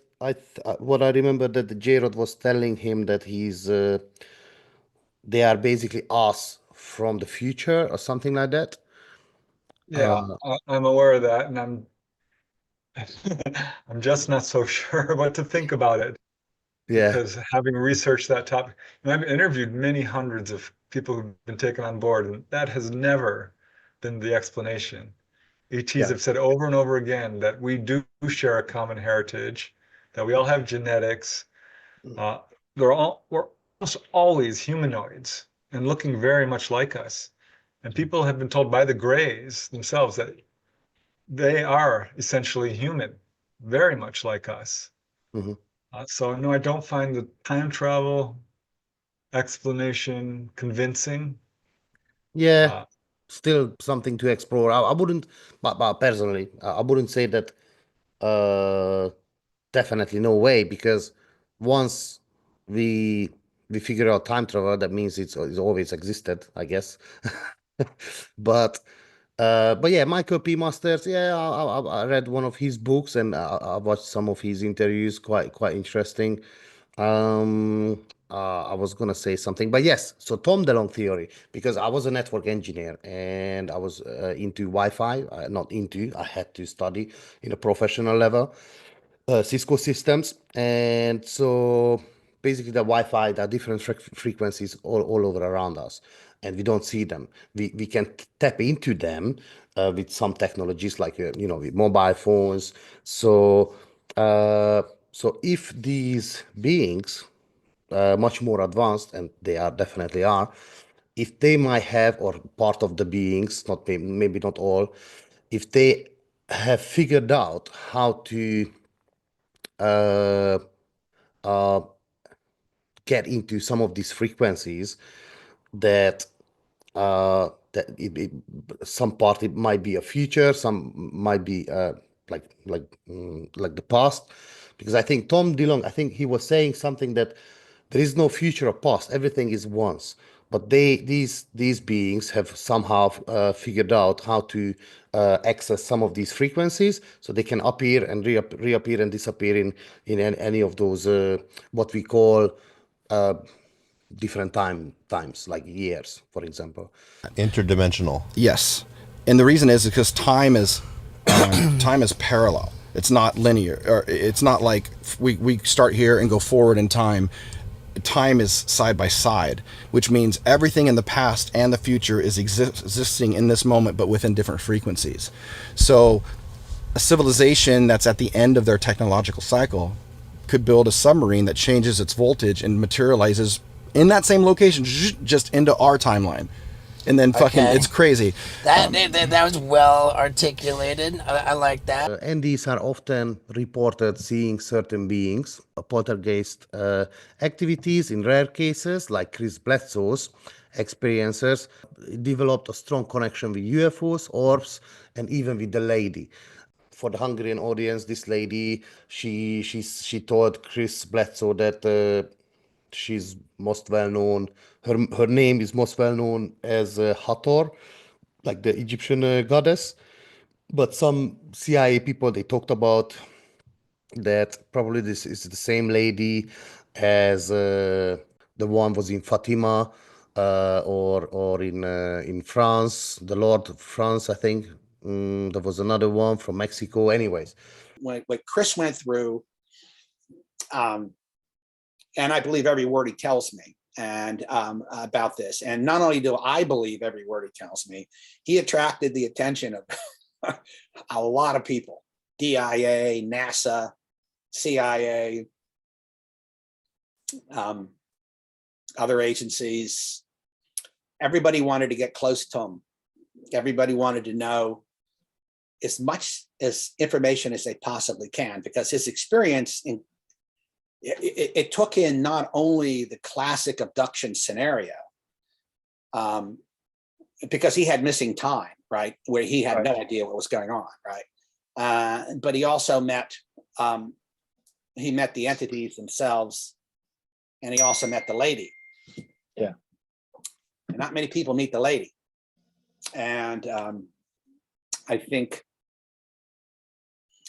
and the lady is an element in all of this that really hasn't been explored very much. I will tell you that in some circles it's taken very, very seriously, but it hasn't been explored. The Catholic Church looked at it, because a lot of the sightings, Medjugorje, Fatima, Lourdes, they were all the lady appeared. None of the children that saw any of this ever claimed it was the Virgin Mary. It was just the lady. It was just a lady who showed up. You met with Chris Bledsoe. So what's your take on his experience and his religious beliefs? Yeah, I did have the wonderful opportunity to meet Chris Bledsoe. He's a very kind man, very sincere and honest. I think he is a genuine contactee. I will say that we all have our own belief system, And when someone is very religious, that absolutely will affect how they interpret their experience, which is 100% natural and expected. We all view reality through the lens of our belief system. And we can see this throughout history because a lot of the events, perhaps in the Bible, were interpreted as angels, but could have matched what we would call modern day encounter with angels. So it's very interesting what's going on here. What's absolutely, I think, undeniable is that there is a connection between people who have a contact experience and then the paranormal. People will come away from a contact experience and start having mediumship abilities, being able to speak with deceased people or having a poltergeist outbreak. Chris Bledsoe, I believe that probably opened up his awareness and he was able to communicate with perhaps angelic type beings. So I think that's probably what's going on in his case. It's hard for me to speak, it's his experience, not mine. I have read his book. I have spoken with him. He was healed of Crohn's disease. Yes, I know. Yep. It's truly astonishing. But yeah, I think we all have a sort of different outlook on what's going on here, and each person's experience is unique to the individual. There are absolutely commonalities that appear again and again, very consistently. But there's a paranormal connection as well. And that, I think, is less understood, a little bit harder to process and sort out and unpack. But from what I understand, people who have a contact experience are profoundly psychic. This is more the rule than the exception. There's something about the contact experience that wakes a person up and activates all their psychic abilities. So again, they might start having astral projection and precognition and angelic visitations, or even poltergeist type outbreaks, which might be us, our own bioelectric field, moving objects around, because we can do telekinesis. I'm going to tell you that why I'm also interested in this topic. Obviously, it's nice for the Hungarian audience to get to know, but my next large project that I want to explore. Actually, I'm working on this since 2022 November. So actually a long time ago. So I've got like a large collection of data about the lady. And there are so many of these cases, with the Fatima. Anyways, I'm not going to get into all this. But did you do research on this lady, that she appears in different countries in different times? And do you know about her? Oh, yeah. I mean, I've certainly studied the Fatima incident, Yeah. which is one of the most widely viewed encounters of that kind in the world. Yeah. And some do feel like this was a genuine UFO event. Yeah. Others feel it was a religious miracle. But these kinds of, there are sort of bleed throughs. Some UFO events have very strong religious overtones. And there's no doubt people all over the world are seeing, Mother Mary, perhaps, or even Jesus. So there's some very interesting things going on here. And there are people who will say, Jesus is an ET. I don't know. I'm not quite willing to go that far because I don't think we know. But it's certainly interesting. And I think this is one of the most difficult things to understand, is what exactly is the relationship between all these religious miracles, as we would term them, as opposed to, UFOs. Because there are people who are taken on board a UFO and have seen deceased loved ones, or people who have a near-death experience. And normally you would see, people who've passed on, but other people have seen ETs. Yeah. So there are a few what we would call mixed motif cases that have both elements of perhaps a near-death experience or a UFO encounter, or even people have been taken on board and seen religious figures as well. Those are all outlier cases. They're very rare, almost statistically insignificant when you consider the huge number. Yes. So, but they still exist. I'm not quite sure what to make of them. Yeah. But I think that they do point to our, inability to understand fully what's going on here, and really emphasizes the need for further research into these topics. Yeah, myself with Chris Bledsoe is like, I've never met him. I would like to meet him. He sounds very genuine. His son, both actually, sound quite genuine. His daughter, I've also heard her like talking about experiences, all the poltergeist activities for years and years. So what other types of experiences are we talking about? Well, go ahead. You can talk. I mean, anything you can think of, really. We've seen things like jump off of the table without being touched, like things moving on their own, seeing shadow figures being touched. Anything, like you would think it was a haunted house growing up, but that's, part of how we explain that this is all spiritual in nature, is because it can really manifest in any way that it wants to. And so the phenomenon is not limited to what people think of as aliens or UFOs. Where we were obviously seeing orbs every night as well, we were seeing things in the home that you would think of as like ghostly maybe, but it was all the same stuff. Daddy would wake us kids up because Mom didn't really like, the conflict with the phenomenon, so she didn't really encourage the experiences, but Dad would secretly wake me and my two other brothers, Ryan and Jeremy, up at like whatever time of night, and we would go out on school nights at 2 a.m., 3 a.m. and just look at orbs in the yard right in our face, and then we would go to bed and go to school the next morning like nothing happened. Some of these orbs would be 50 feet around and 100 yards away. Yeah, it's hard, man. It's hard to say exactly, right? Because it's like you got people out there like, well, we don't know. How could you know? But it's on the other hand of the spectrum. It's like, well, I think I have a pretty good idea because I've been seeing them since I was young, and based on, everything that I've observed of them, the way they behave, the way they interact. Most people don't like kind of approaching this part of the conversation, but also based on what these entities have told my dad they are. I'm not sure if you're aware of that part yet, but they actually have told him a thing or two, And they said they're guardians. For people that are listening, go ahead, You can fill in the blank there. They actually said things to my dad. They gave him a message. They gave him a long message, And they said they're the guardians. They said that they work for creation, that they created us. They protect us from the forces of darkness and things like that. And through the aeons, meaning, the ages, thousands and thousands of years, they have sort of like overseen our, you could say, evolution here. That they basically put us here and they monitor us and they guide us and they keep us from going extinct, keep us from, getting wiped out or our biology mutating too far out of control, So it's like, what are they? I don't know. To me, when I think, here's the problem. The problem is, I want to say what I really think they are, but then people out there get offended, because if you say it's an alien, then you hurt the spiritual crowd.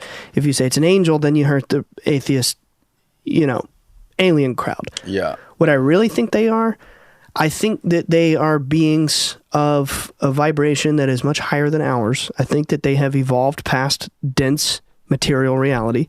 I think that they are probably purely enlightened. Funny, because the word light is in the middle of it, enlightened. And I think that they are light. I think that they actually are the vibration and frequency of light, which, is beyond physical. They come from another place. They come from a place that is eternal.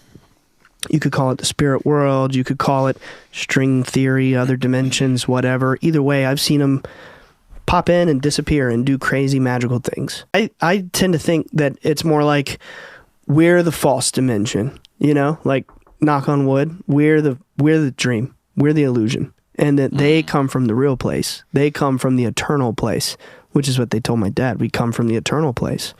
It's basically like the spirit world. It's a dimension that's permanent and it's beyond material reality. And they basically said, like, nothing here is of any object to us. I mean, we could, or obstacle to us, we could pop out of your light bulb. We could walk through your wall. We can vibrate through the atoms. We can do anything, you know.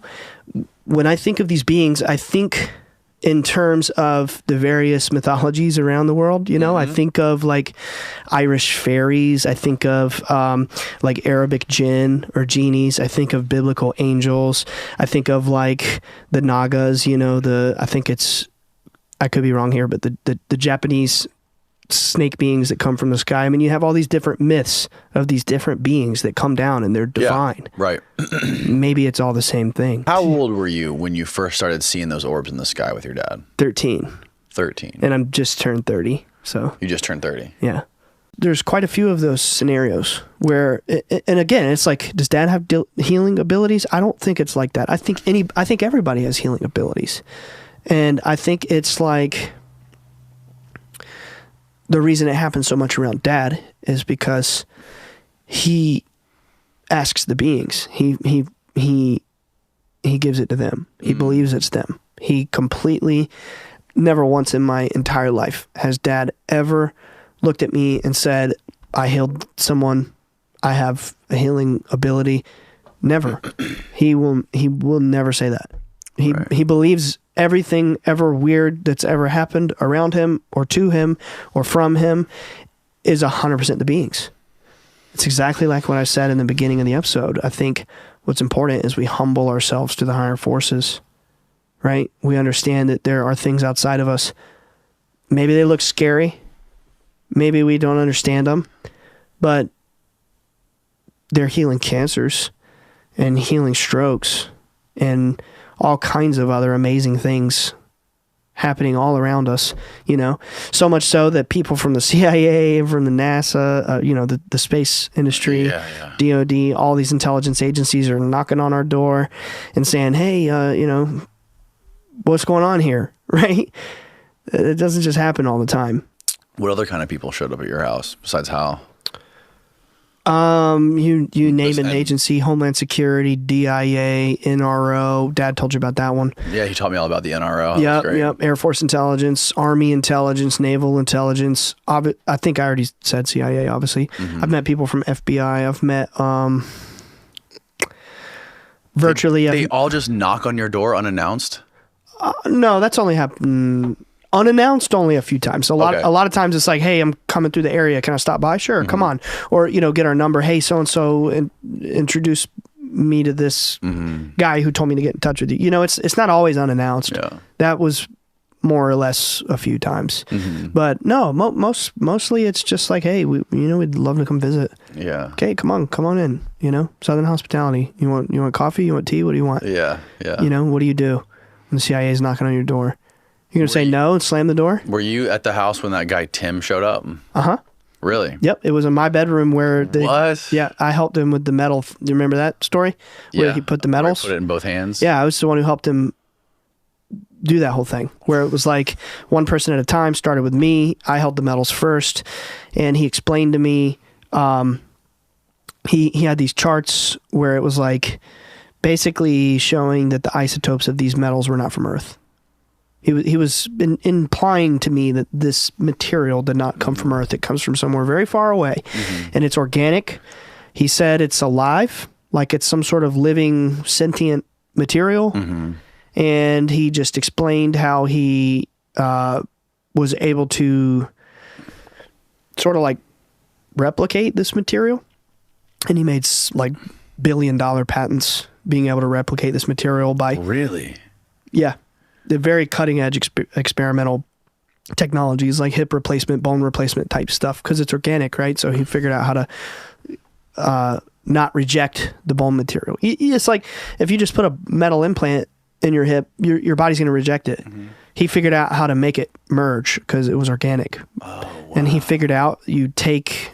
I can't remember what the material was. I mean, I'm not a scientist, you know, and he explained this to me quite a while ago, but it was like you create it in zero gravity conditions and it creates some new bond or I don't know. He explained all this to you. Yeah, but I'm not a scientist, you know what I mean? So like I don't know how to convey it properly, but yeah, so he put it in my hand and he was like, just kind of pay attention, you know, tell me if you notice anything. if you notice any sensations or any feelings or thoughts. And I was like, okay. He put the other piece in my other hand, and it felt like static going through me, like, whoa, but it wasn't painful. It was like when the entity touched me, it was pleasant, and I felt this energy, and I'm like, oh my God, I feel electricity.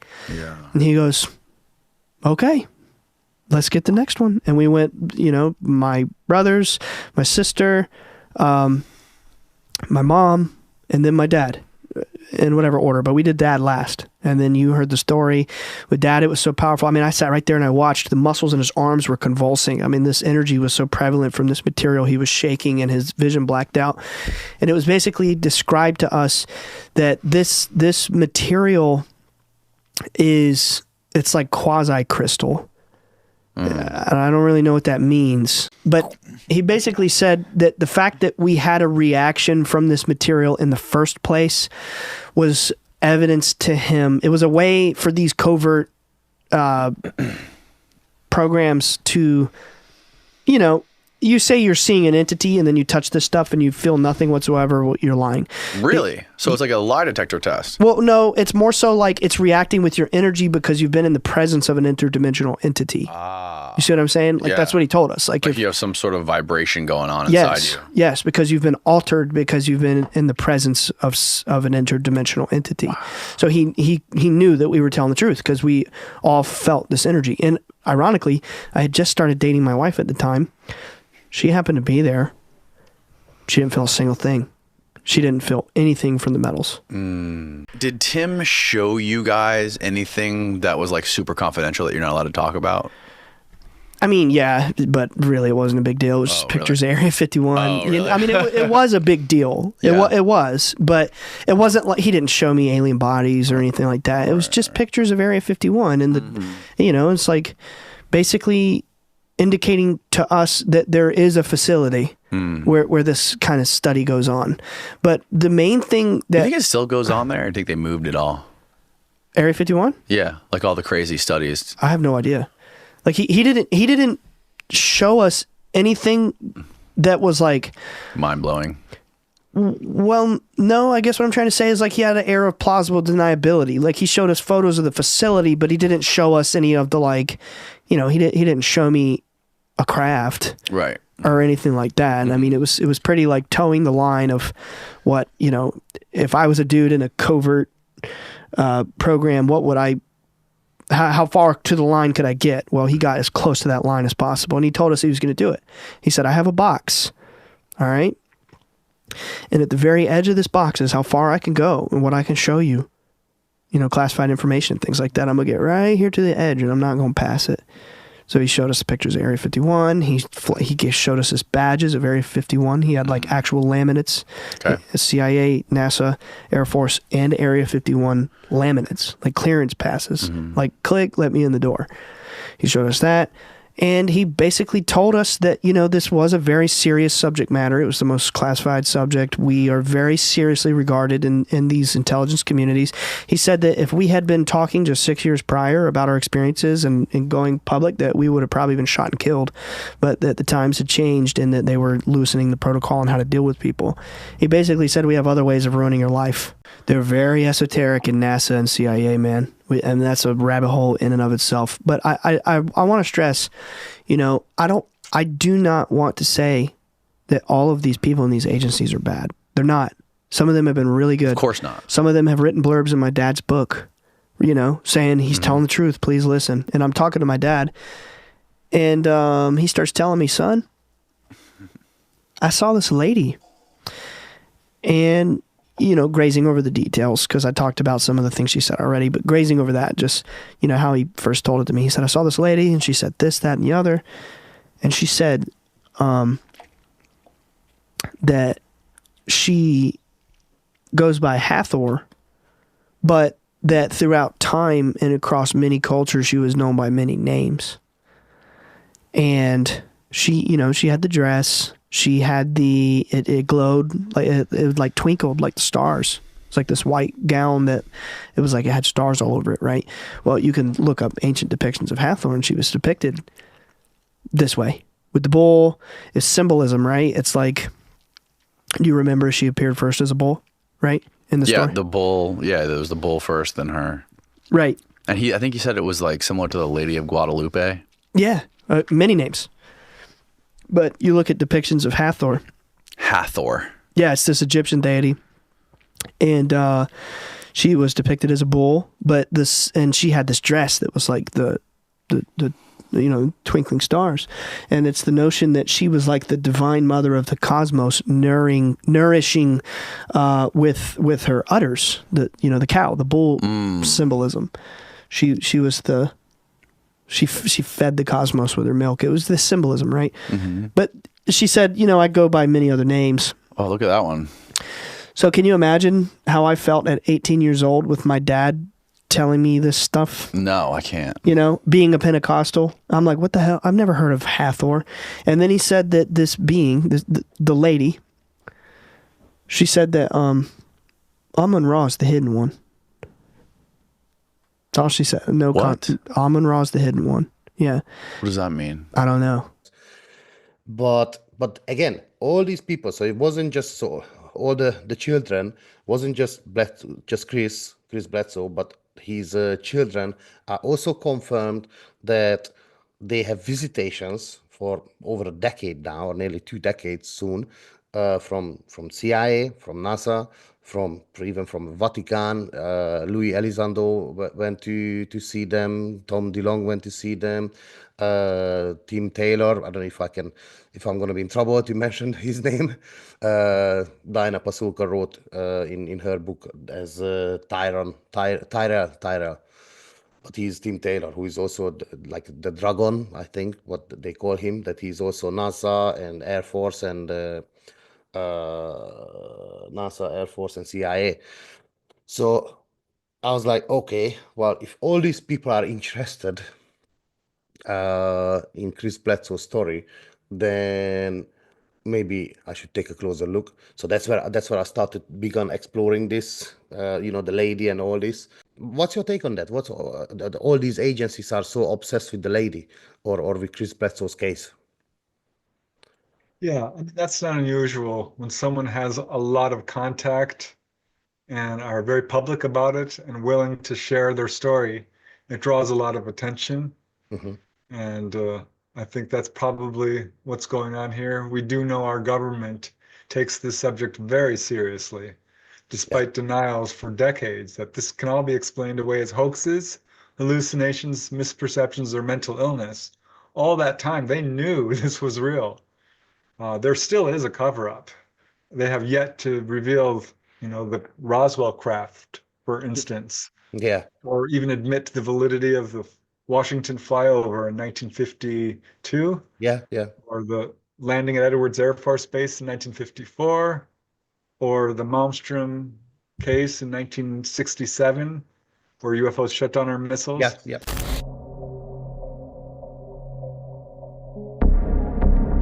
A következő ismert incidens a Malmstrom légierőbázison Montanában 1967 márciusában történt, és nem hagyott kétséget afelől, hogy azok, akik az UFO-kon tartózkodtak, szándékosan próbálták megzavarni az amerikai ICBM rakéták működését azok föld alatti rakétasilóiban. Március 16-án az Echo Flight rakétavédelmi őre jelentette, hogy egy nagy, kerek objektum hirtelen megjelent az égen, és alacsony magasságban lebegett közvetlenül az egyik rakétasiló felett. Pár pillanattal később mind a 10 rakéta rejtélyes módon működésképtelenné vált. Ez a megdöbbentő tény megerősítésre került az egyik rakétaindító tiszt által, aki aznap készenléti szolgálatot teljesített. A nyugdíjas ezredes Walter Fagel, aki a történtekről beszélt, egy 2008-ban Robert Hastings-szel folytatott felvett telefonbeszélgetés során elmondta, hogy a rakétavédelmi őr UFO jelentése után 2 biztonsági riadó csoportot küldött ki, és az egyik csapat megerősítette az objektum jelenlétét. A rakétavédelmi csapat, amely kiment, az egyikük azt állította, hogy valamit láttak a helyszín felett.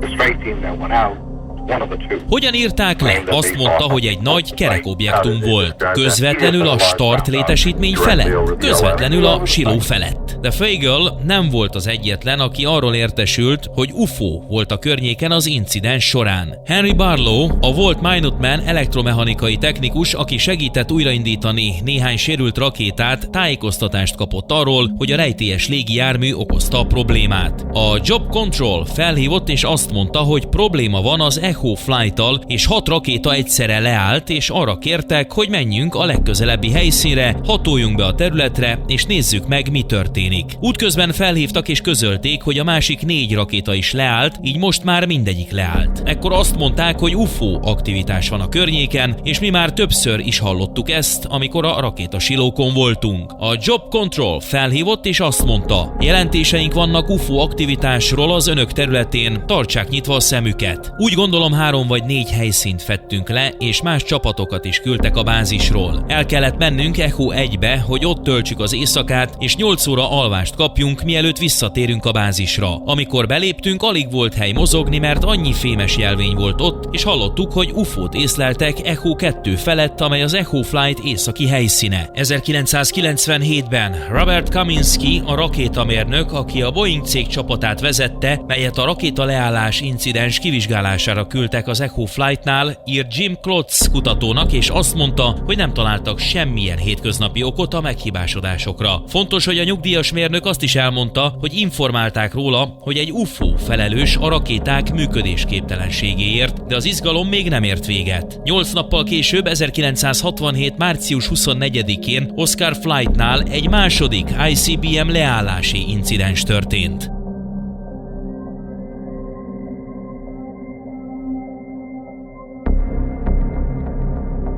A volt Minuteman rakétaindító tiszt Robert Salas szerint, aki készenléti szolgálatot teljesített, amikor az esemény történt, ez az incidens volt az, amelyet Salas megvitatott a 2010. szeptemberi sajtókonferencián Washingtonban. Salas tanúvallomását megerősítette a volt Minuteman rakéta célzó tiszt, Captain Robert Jamison, aki segített újra kalibrálni néhány Oscar Flight ICBM rakétát. 1967. márciusában készenléten voltam, és azon az estén egy hívást kaptam a Job Controltól, akik azt mondták, hogy az Oscar Flight rakéták leálltak. Menjünk ki és indítsuk újra őket. Szóval összegyűjtöttem a csapatomat és lementünk a hangárba. Elmondták, hogy egy UFO okozta, hogy mind a 10 rakéta az Oscar Flighton leállt. Bár ez a bajós helyzet kétségtelenül aggasztotta azokat, akik tudtak róla a Pentagonban, a Project Blue Book vezetője, Major Hector Quintanil mégis bátran nyilatkozott a riportereknek válaszul egy országos UFO észlelési felháborodáson. Majdnem 20 év után és miután több mint 9000 esetet vizsgáltunk ki, a légierő arra a következtetésre jutott, hogy az UFO jelenség nem jelent fenyegetést az Egyesült Államok nemzetbiztonságára. Ugyanezeket az állításokat tették, amikor a légierő 1969. decemberében befejezte a Blue Book programot, és ekkor is hangsúlyozták, hogy nincs bizonyíték arra, hogy az UFO-k fenyegetést jelentenének az ország biztonságára. Bár sok amerikai elhitte, hogy ez igaz, a valóságban az UFO-k továbbra is figyelemmel kísérték a nukleáris fegyverek programját, ahogy ezt egy Reuters hírügynökségi cikk is megerősítette. 1973. augusztusában egy rejtélyes jármű, amelyet szellemhajónak neveztek, radaron követve manőverezett egy hamis nukleáris robbanófej közelében a levegőben, miközben a csendes óceán felé száguldott a Kwajalein Atoll közelében. A történet olyan névtelen tudósok információira hivatkozott, akik az Egyesült Államok hadseregének ballisztikus rakéta programján dolgoztak. Ez az érdekes jelentés azt sugallja, hogy az előző Big Sur incidens, amelyet a volt légierőhadnagy Robert Jacobs és a nyugalmazott Mansman őrnagy hoztak nyilvánosságra, nem volt egyedülálló. Bár úgy tűnik, hogy a fegyverteszt egy évtizeddel később sikeres volt, világos, hogy az UFO-k többször is manővereztek a hamis nukleáris robbanófejek közelében a levegőben.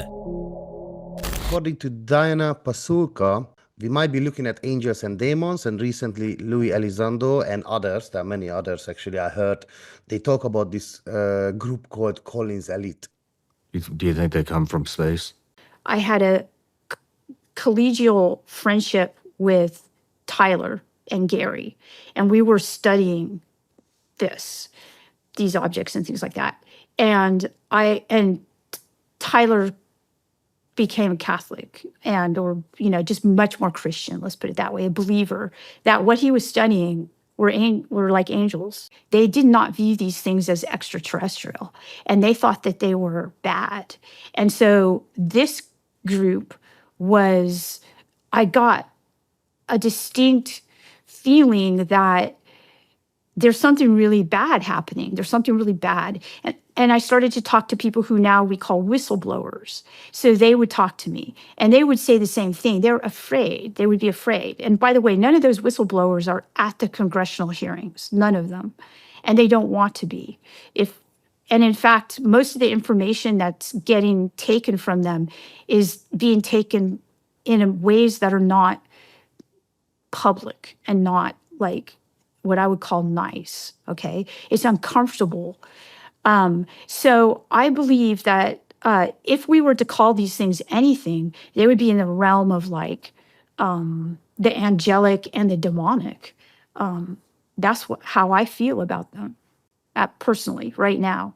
My mind might change in 2 years with more data. You became increasingly aware, didn't you, that there were people in the Pentagon, in the intelligence community, in private aerospace, who didn't want you investigating UAPs. Absolutely. We began to run into some fierce resistance. And the more we continued to investigate, the increased level of that resistance became. There were elements, the only way I can describe them as religious fundamentalists. It's a group that is euphemistically dubbed as the Collins elite, isn't it? It is. The Collins elite has long been rumoured to be a cabal of religious fanatics within the Pentagon. Many consider them a myth. Elizondo thinks otherwise. That group is alive and well. It exists. I encountered elements of that group firsthand. And they're gatekeepers inside the Pentagon who don't want the UAP story investigated. That is correct, Ross. There are religious fundamentalists inside the Pentagon and inside the U.S. government, and specifically the intelligence community, that have a very, how shall I say, strict interpretation of their philosophical belief system. Elizondo recounts one specific encounter with a high-ranking member of this so-called Collins elite. He stopped me in the halls at the Pentagon. He said, "Have you read your Bible lately?" And I was kind of surprised by the question. Like, I mean, I know what the Bible says. What, may I ask specifically, what do you mean? He says, "And you know what we're dealing with are demons. These are demonic beings, and we shouldn't be looking at them." But aside from potential religious motivations for the secrecy, Elizondo suggests there could also be geopolitical considerations at play. The large part of the secrecy is because of the members of the Contra group or basically they are super religious and they think that the phenomenon is demonic in nature. What do you know about the Collins elite? To simplify the question. Yeah. Well, let me just start by saying I don't think for 1 second we're dealing with angels and demons. I think that there probably are people within, the cabal or, the elite or the 1%. You can call it Illuminati. Yeah, Contra group, whatever. Who do believe that wholeheartedly. I think that they are deluded. I'm going to be perfectly frank here, because I've absolutely looked into the possibility that these are demonic beings and have investigated demonic hauntings and confrontations and encounters. I do think such things as demons and angels do exist, but they are wholly separate from extraterrestrials. They are not the same thing. Mm-hmm. I would call that disinformation. Whether it's deliberate or not, I can't say. I think some of it is deliberate. Yeah. I think some of it is just pure ignorance and delusion. But I'm very passionate about this because I think it behooves everyone to do their own research and be very clear and objective before drawing any conclusions about the nature of what's going on here. And calling something demonic without doing your own research, it's not okay. It's not scientific. It's not objective. And I think that there is a cover-up that's demonstrable. This is not speculation whatsoever. We can prove this. Yeah. And disinformation as well. I think the driving force behind the cover-up is not because they're afraid of ET. I think they're afraid of losing control of the narrative. I think they're afraid of losing their money. Yes, I agree. That's what I was their say. power. It's driven by greed, power, and control. Yeah. That is the force behind the cover-up. Because let's face it, there's no humanity. They've been around since recorded history. Yeah. The ET threat is to the cabal. It's to their control over humanity. It's to their money, to their corrupt way of life. So to me, that's the ET threat. And that's what they're truly afraid of, is, people waking up to the fact that, wow, there are other people out there who live without corruption, who have the ability to cure disease, who, live without money, and are not essentially enslaved, much as, all of humanity is. So I think that's the real thing. What's really going on here is that there's a small group of people who have an unlimited budget and are perpetrating a very carefully orchestrated and brutal, vicious cover-up and disinformation and fear campaign. Yes. Which is very hard to overcome. Our best tool to fight this is knowledge and research. And that's why I would ask everyone, don't believe me. Do your own research on this. Yeah. The example that sometimes I come up with is Philip Corso, late Philip Corso. Because he talked about, I think even before the Roosevelt craft, there was another craft that they reverse engineered quite a few technologies. I think he mentions in his book, or at the front of the book, like 25 companies, and some of the technologies that he was talking about, I think, was Kevlar, bulletproof vest, bulletproof anything, fiber optics. And I was a network engineer, and I had to buy fiber optics. There's so many different kinds. It's so expensive, all of them. So I did some research on some of these, the night vision and some of the technologies. Only like 4 or 5 of the technologies that he mentioned, that yearly turnover, we're talking about here hundreds of millions of dollars, and in some cases billions of dollars, hundreds of billions of dollars in some of these technologies yearly. And every year is like 20-30% increase. In research and development of the Army under General Arthur Trudeau, and he drew me back in and put me in charge of that and established a foreign technology division for me. And these were the artifacts on a crashed flying saucer, which we used the word applied engineering. Was Dr. Teller was still alive, knows he helped him. And we fed these things. He gave me the job of finding industry or scientists that were close to these items and feed us to them in normal R&D projects. And you're saying these items came from somewhere else? They came from a flying saucer that's coming from New Mexico. Roswell? Yeah, it's Roswell. Well, I think some came, it might be another crash, but these came from New Mexico and Roswell especially. And General Trudeau gave me the job of working out a program, put these things out, feed them to industry, but there was provisions feeding it. They could have the patents, but they had to feed them out back to us as a competitive edge of the Army, and to the American people and the world if necessary. Like the Japanese interviewed me, and I told them we put the integrated circuit out, and we also gave it to you. And I told the Japanese this right at the interview at Roswell. Give me a little laundry list of the things that, the technologies that are at least partially responsible from the Roswell. Well, there's the number one was the integrated circuit. Number 2 in importance was laser, because I had some laser instruments also. Then fiber optics came out of this. The imaging devices or night viewing devices came from this. Some of the work we did on electromagnetism and the ICBMs and came from this. And so if you can believe him, just at least one of these technology. Now, maybe they just go and say, okay, well, let's say, okay, it's demonic. And then people maybe they say, okay, maybe I don't want to know about it. And now they coming up with, there is more and more people coming up, like, Elizondo, whatever, and, we know about, he was ex-CIAs and intelligence officer, and even now he's. I'm not saying he lies. I'm not saying that, but but but he does say many times, I can't talk about it. So what does he mean? Oh, I don't work for the government anymore. Well, you still do, because you're not real, because otherwise you would talk about it. So, but then he talks about the Collins elite from the other way around. Like they told him, oh, did you read your Bible? It's like, what are you talking about? So he's kind of making it up, like he looks at the Collins elite as well, like, it's all nonsense.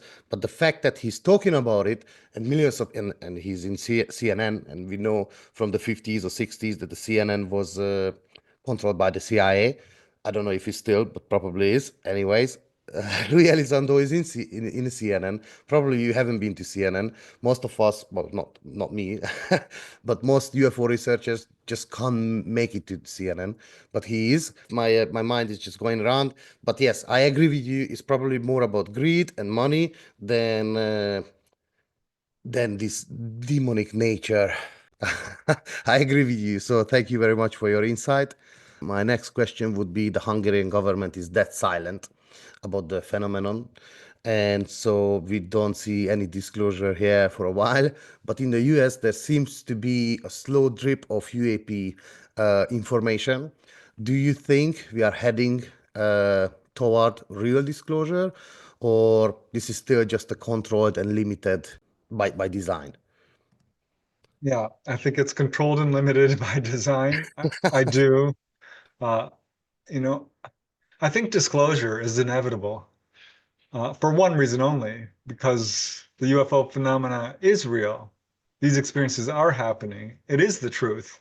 And the truth can be distorted, it can be hidden, you can ignore it, but you will never be able to destroy it. Truth is indestructible.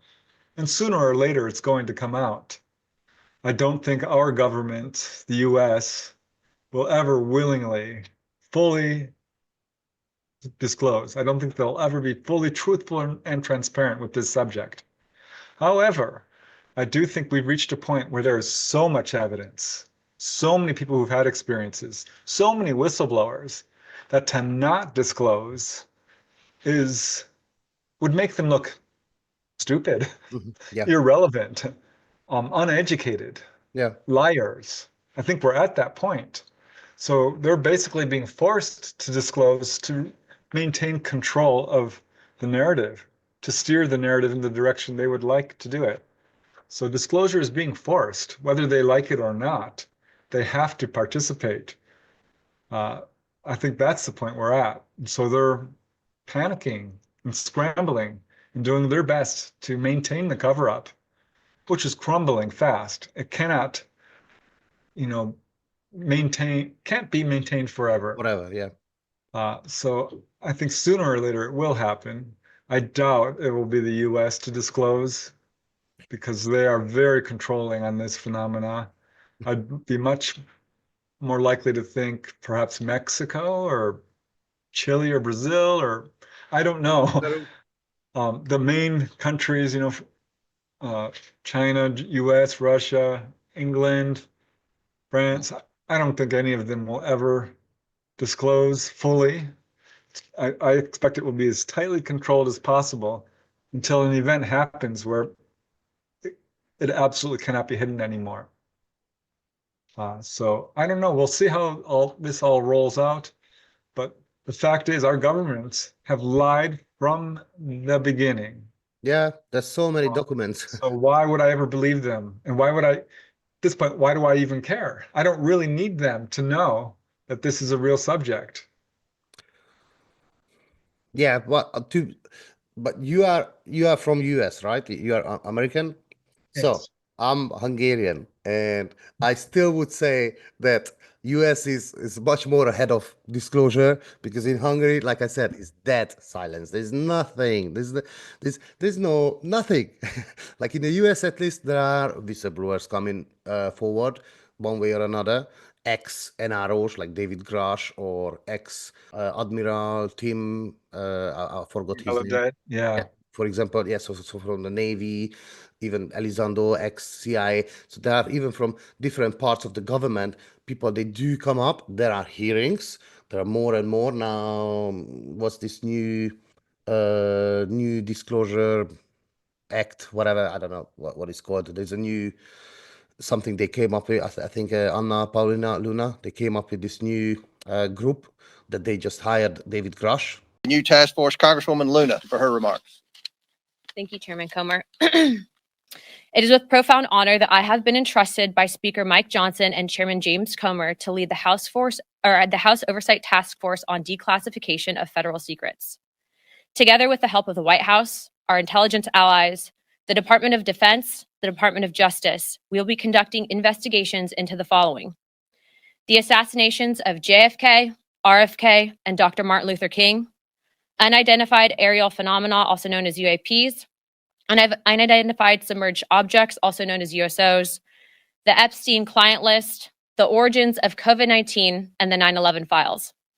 I was away in the past three weeks, so I couldn't follow the news as much as usual. But yeah, anyway, so there are things. There are some little steps. In Hungary, there's nothing.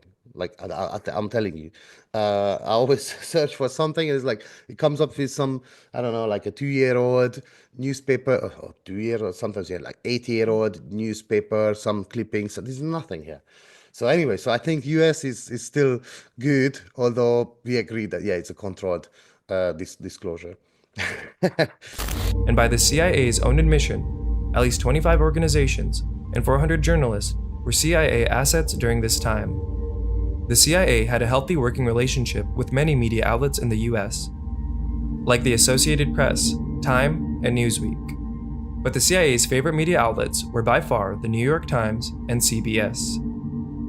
We can see this CIA media relationship later exposed at the 1975 Church Committee hearings.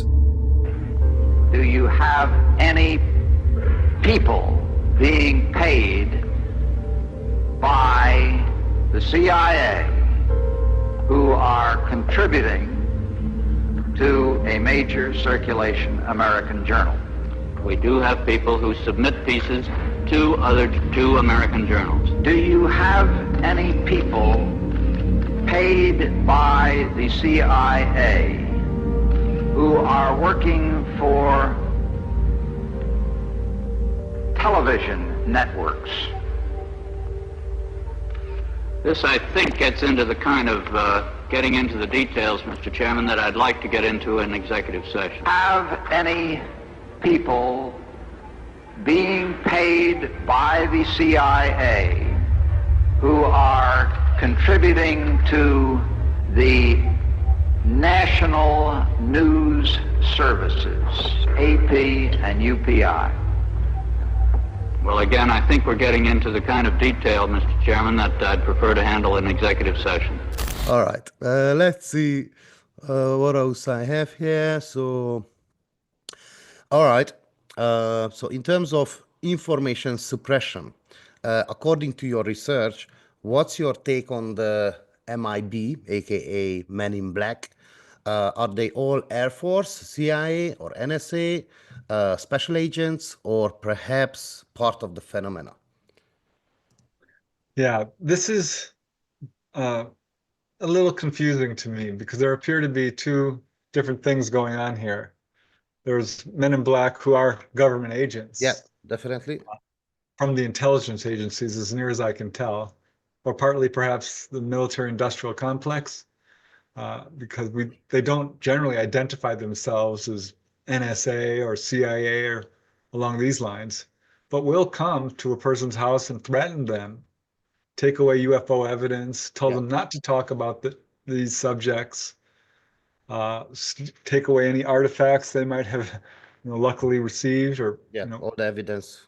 And those are often called Men in Black. There's another type of Men in Black where people report them being not quite human, yes, but human looking, but walking strange, very pale, pasty skin, not really knowing social interactions. I personally, I think, have one case like that, which makes me question it. And I know many researchers, and they don't really have a lot of cases either. It's hard for me to comment on that because I really prefer to have some of my own research that at least I can trust personally. And until I get some more cases on that, I'm skeptical of the Men in Black being a type of alien. But yeah, many different types of ETs. We have, of course, grays, we have little blue beings, we have praying mantids, we have human-looking, we have tall whites. And when I say grays, short little ones that are probably, biological androids, machines. Or, taller ones or even very tall ones. Yes. But strange humanoids of all kinds, light beings. There's a huge variety, but near as I can tell, it's all just sort of like not so much different species, but what we would call different ancestries, different ethnicities, because they are all very much humanoid, which I think is hugely significant, has great implications. With some that look just like us, I mean, that raises the question of human origins. Did we come from this planet? Because many people have been told by the ETs that no, we did not. And I think it raises the question of how close is our relationship to these guys? Much closer, I think, than we often give credit for. So still a lot of questions, still a lot of room for research here. Yeah, with the races, I agree. I mean, like even we are like humans, so we have, I don't know, if you go to like Norway or some of these Scandinavian countries, you see white, super tall, big guys, but when you go to, I don't know, Korea or China, you see very short, Chinese, Asian looking people. And for example, now we went to Peru with my brother, and again, the people, they just have this like complete different look. The same thing like in Africa. So again, it's one race, we're all humans, but we have different look. So maybe like what you mentioned as well, that they look different, but could be the same race, and we might be part of them. Or so. Yeah. And it's wonderful. It's beautiful, actually. And I love the fact that we have so many different types of people here on this planet. This is just one planet. So it doesn't surprise me at all that we have such a variety of humanoids out there. And there are many cases, like, well, you know better, that there are so many different kinds. All right, let's see, do we still have some time? What do we have? So I've got 3 more questions here. This one, what advice would you give to someone who has had a contact experience and doesn't know how to process it? In your experience, what would you suggest? Well, for anyone who's had a contact experience, my heart goes out to you because I know it can be very difficult to process. It can be very challenging on multiple levels. I mean, physically, emotionally, it's a lot of emotions can be elicited by an encounter, but mentally too, because it's hard to understand. How do I interpret this? But even spiritually, because it makes you look at the whole world in a different way, and you start having all these paranormal experiences. So my advice to people would be to first try to move past fear and recognize that you're okay. You survived this. And second, I would always encourage people to write it down. You can record it or write it down or even do drawings. But all of this is very therapeutic. It helps to keep events straight. And it helps, I think, to process this event. I also highly recommend meditation, just sitting down and thinking about it and trying to just work through the emotions that an experience like this can bring on. And another thing that's very, very helpful for people is finding other people who've had this experience, finding a support group, because there are groups of people all over the world who come together to talk about this. And you can do it remotely on, Facebook groups, for example. So these are things you can absolutely do. Find someone in your family. I do recommend you share it with family members That might which be can be difficult. very difficult. Yes. And challenging, because some people aren't ready to hear about this and don't want to hear about it, They which don't is wanna, fine. yeah. Yeah, then don't talk to them. But you might find that people within your own family are also going through the same thing. Yeah, and if you don't talk about it, you're never going to find out. Yeah. So there are things you can do. You know, you can, when you go to bed at night, ask to dream about it, because dreams are a way of processing our life, our daily life as well. I think we think of dreams as, you know, just imagination and very bizarre and unusual events, but really, I think they're very important to the health of the human psyche. And it's another method that people can use. And there are some people who use hypnosis, and I do support it. I generally don't recommend it unless a person is having, you know, anxiety that is making their life difficult, you know, making it difficult to live a normal life. But that can absolutely help a person. So there are steps people can do, but writing it down, I think, is probably the most helpful, and finding someone to speak to about it. Yeah. That's one of the reasons I do this research, because I have many people reaching out to me who just have a few questions, who want to share their story, who just want someone to listen and not laugh at them. So, yeah. Take them seriously. Yeah, and this is far more common than people realize. So I do encourage people to reach out and find someone who's had this kind of experience. Yes, these are excellent ideas. Yeah, thank you very much, Preston.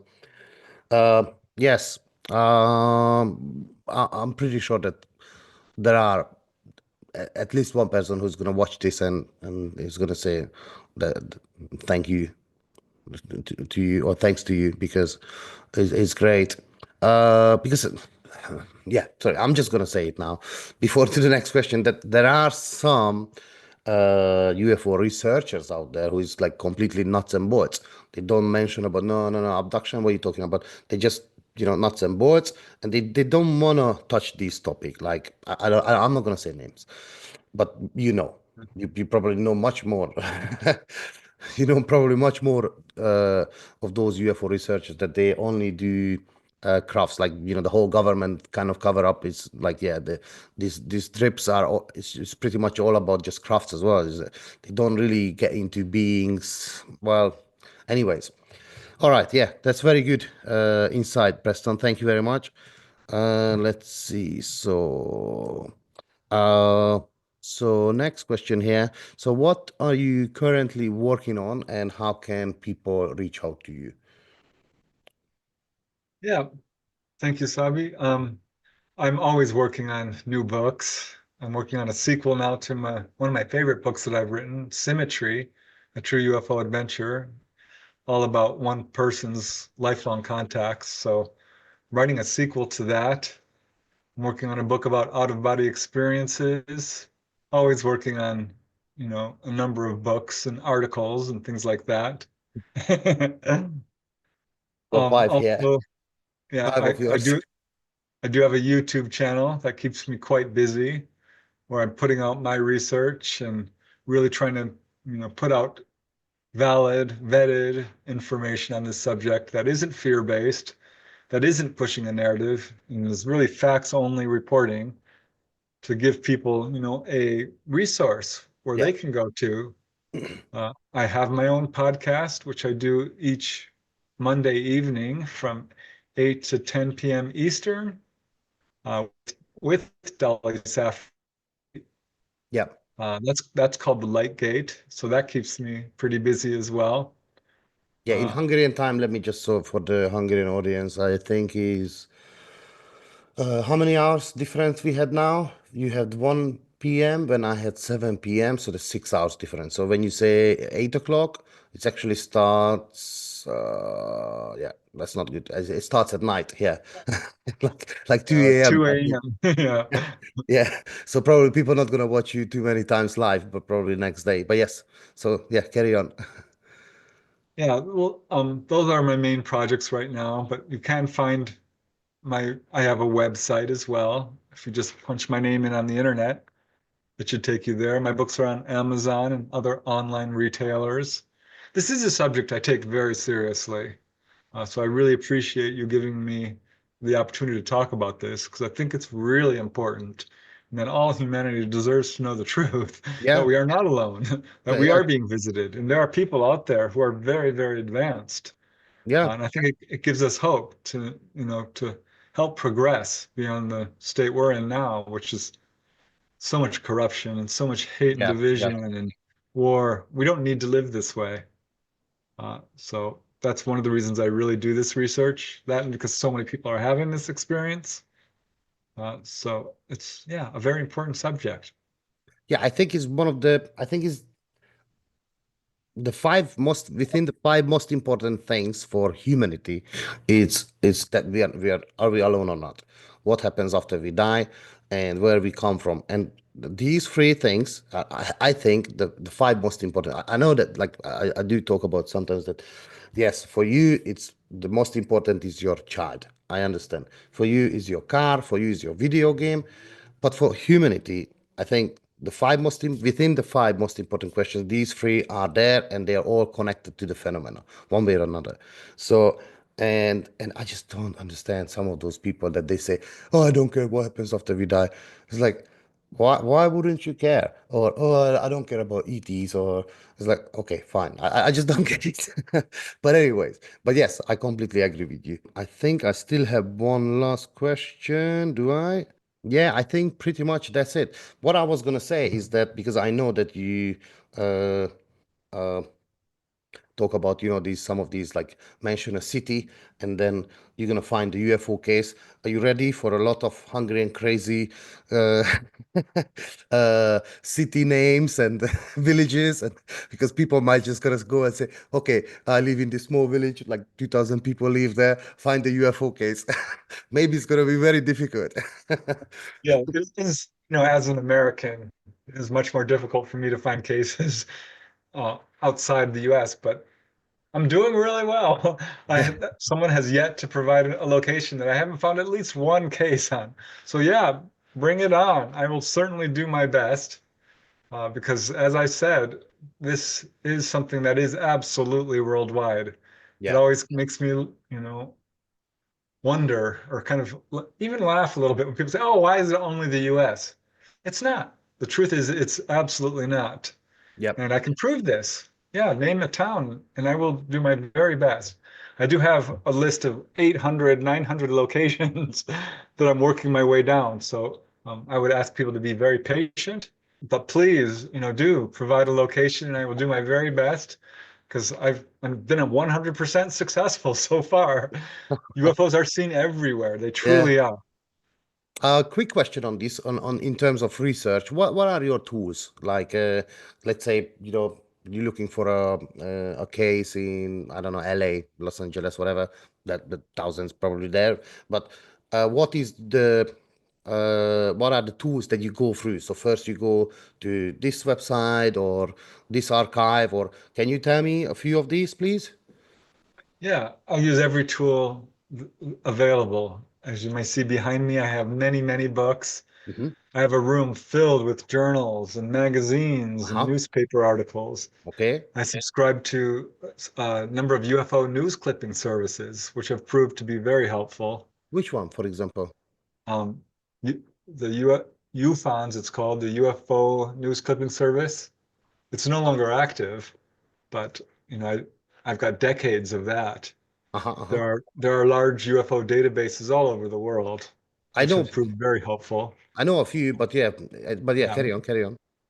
MUFON, for example, Mutual UFO Network, NUFORC, the National UFO Reporting Center, but also APRO, the Aerial Phenomena Research Organization, QFOS, the Center for UFO Studies, NICAP, the National Investigative Committee of Aerial Phenomena, other researchers, of course. I'm connected to quite a few researchers, but really it's the news clipping services that help me the most: books, magazines, journals. I use all the tools that I can find, and with the internet being so vast, it's very helpful now, much more than it was, say, 2-3 decades ago, where there was no internet. You had to go to the library, really, or use the telephone. So, but even the internet, like some of the old links just disappear, and you have to go to Wayback Machine, like some of the old forums and all the conversations, old websites. You can go to the Wayback Machine, and then you might find there, but maybe the video is not going to work. Sometimes like MP3 audio files. You can still download or you can still listen, like in my research I found. I was going to ask you about MUFON because I wanted to get onto some of these cases, but it said no, you need to log on, you need to pay. So I was like, okay, I'm gonna pay for a whole year, and I think I paid like $12 a month. And for the whole year, I paid like, I don't know, 120, and then, it's cheaper or something like that. But I still didn't have access. So is it like, how can you have access for all their files, or can you not? Or you have to be a MUFON investigator? Or how does it work? I am not sure about that. I am a MUFON field investigator, and I've been a member for, since 1988. And as far as I know, if you do pay their monthly fees, if you become a member, you should be able to access what they call the case management system, CMS. So if you're not able to, I would contact them. Okay. And ask why, because I believe you should be able to. I'm not certain.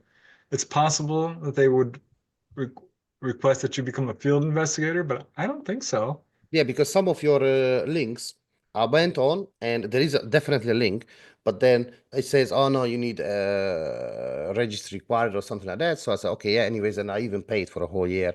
And then it says I'm logged on, but when I try to go to the case, then now it doesn't say the register required, but then it says you have no access for these files or something like that. So I'm just wondering that maybe some cases are only for field investigators, or maybe I'm paying because I'm paying the cheapest. Because I know there are other, I think there is another one that you need to pay like $50 a month or something like that. And I was like, no, I think it's too much for me now. But I don't know. I would contact them and ask them. Okay. Yeah, we'll do. All right. Yeah, no, I just wanted to ask. All right. So thank you very much for being here and to accept my my interview invitation. All your insights for all these complex and crazy questions I had. I'm pretty sure that will be very helpful for the Hungarian audience, and I learned quite a few new things myself as well. So thank you very much once again for being here. Hopefully we can do this again in the future. Yeah, my pleasure. And it's a pleasure and an honor. So thank you. All right. So thank you very much. Nos, ha sikerült végignézni az interjút, akkor gratulálok. Ahogy azt említettem a videó elején is, azt ajánlom, hogy minimum 2-szer nézd meg, vagy csak tekergess bele, és olvasd át újra csak az aláhúzott információt. Ha tetszett a videó, akkor arra kérlek, hogy lájkold, iratkozz fel, és oszd meg legalább egy ismerősöddel.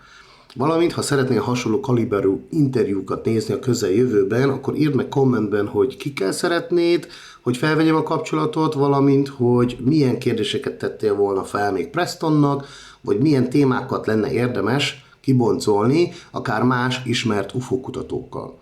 Ja, és persze írd meg, hogy szerinted jó kérdéseket tettem-e fel Prestonnak, és hogy szerinted hogy sikerült az interjú. Köszi szépen még egyszer, hogy itt voltál, és további szép napot!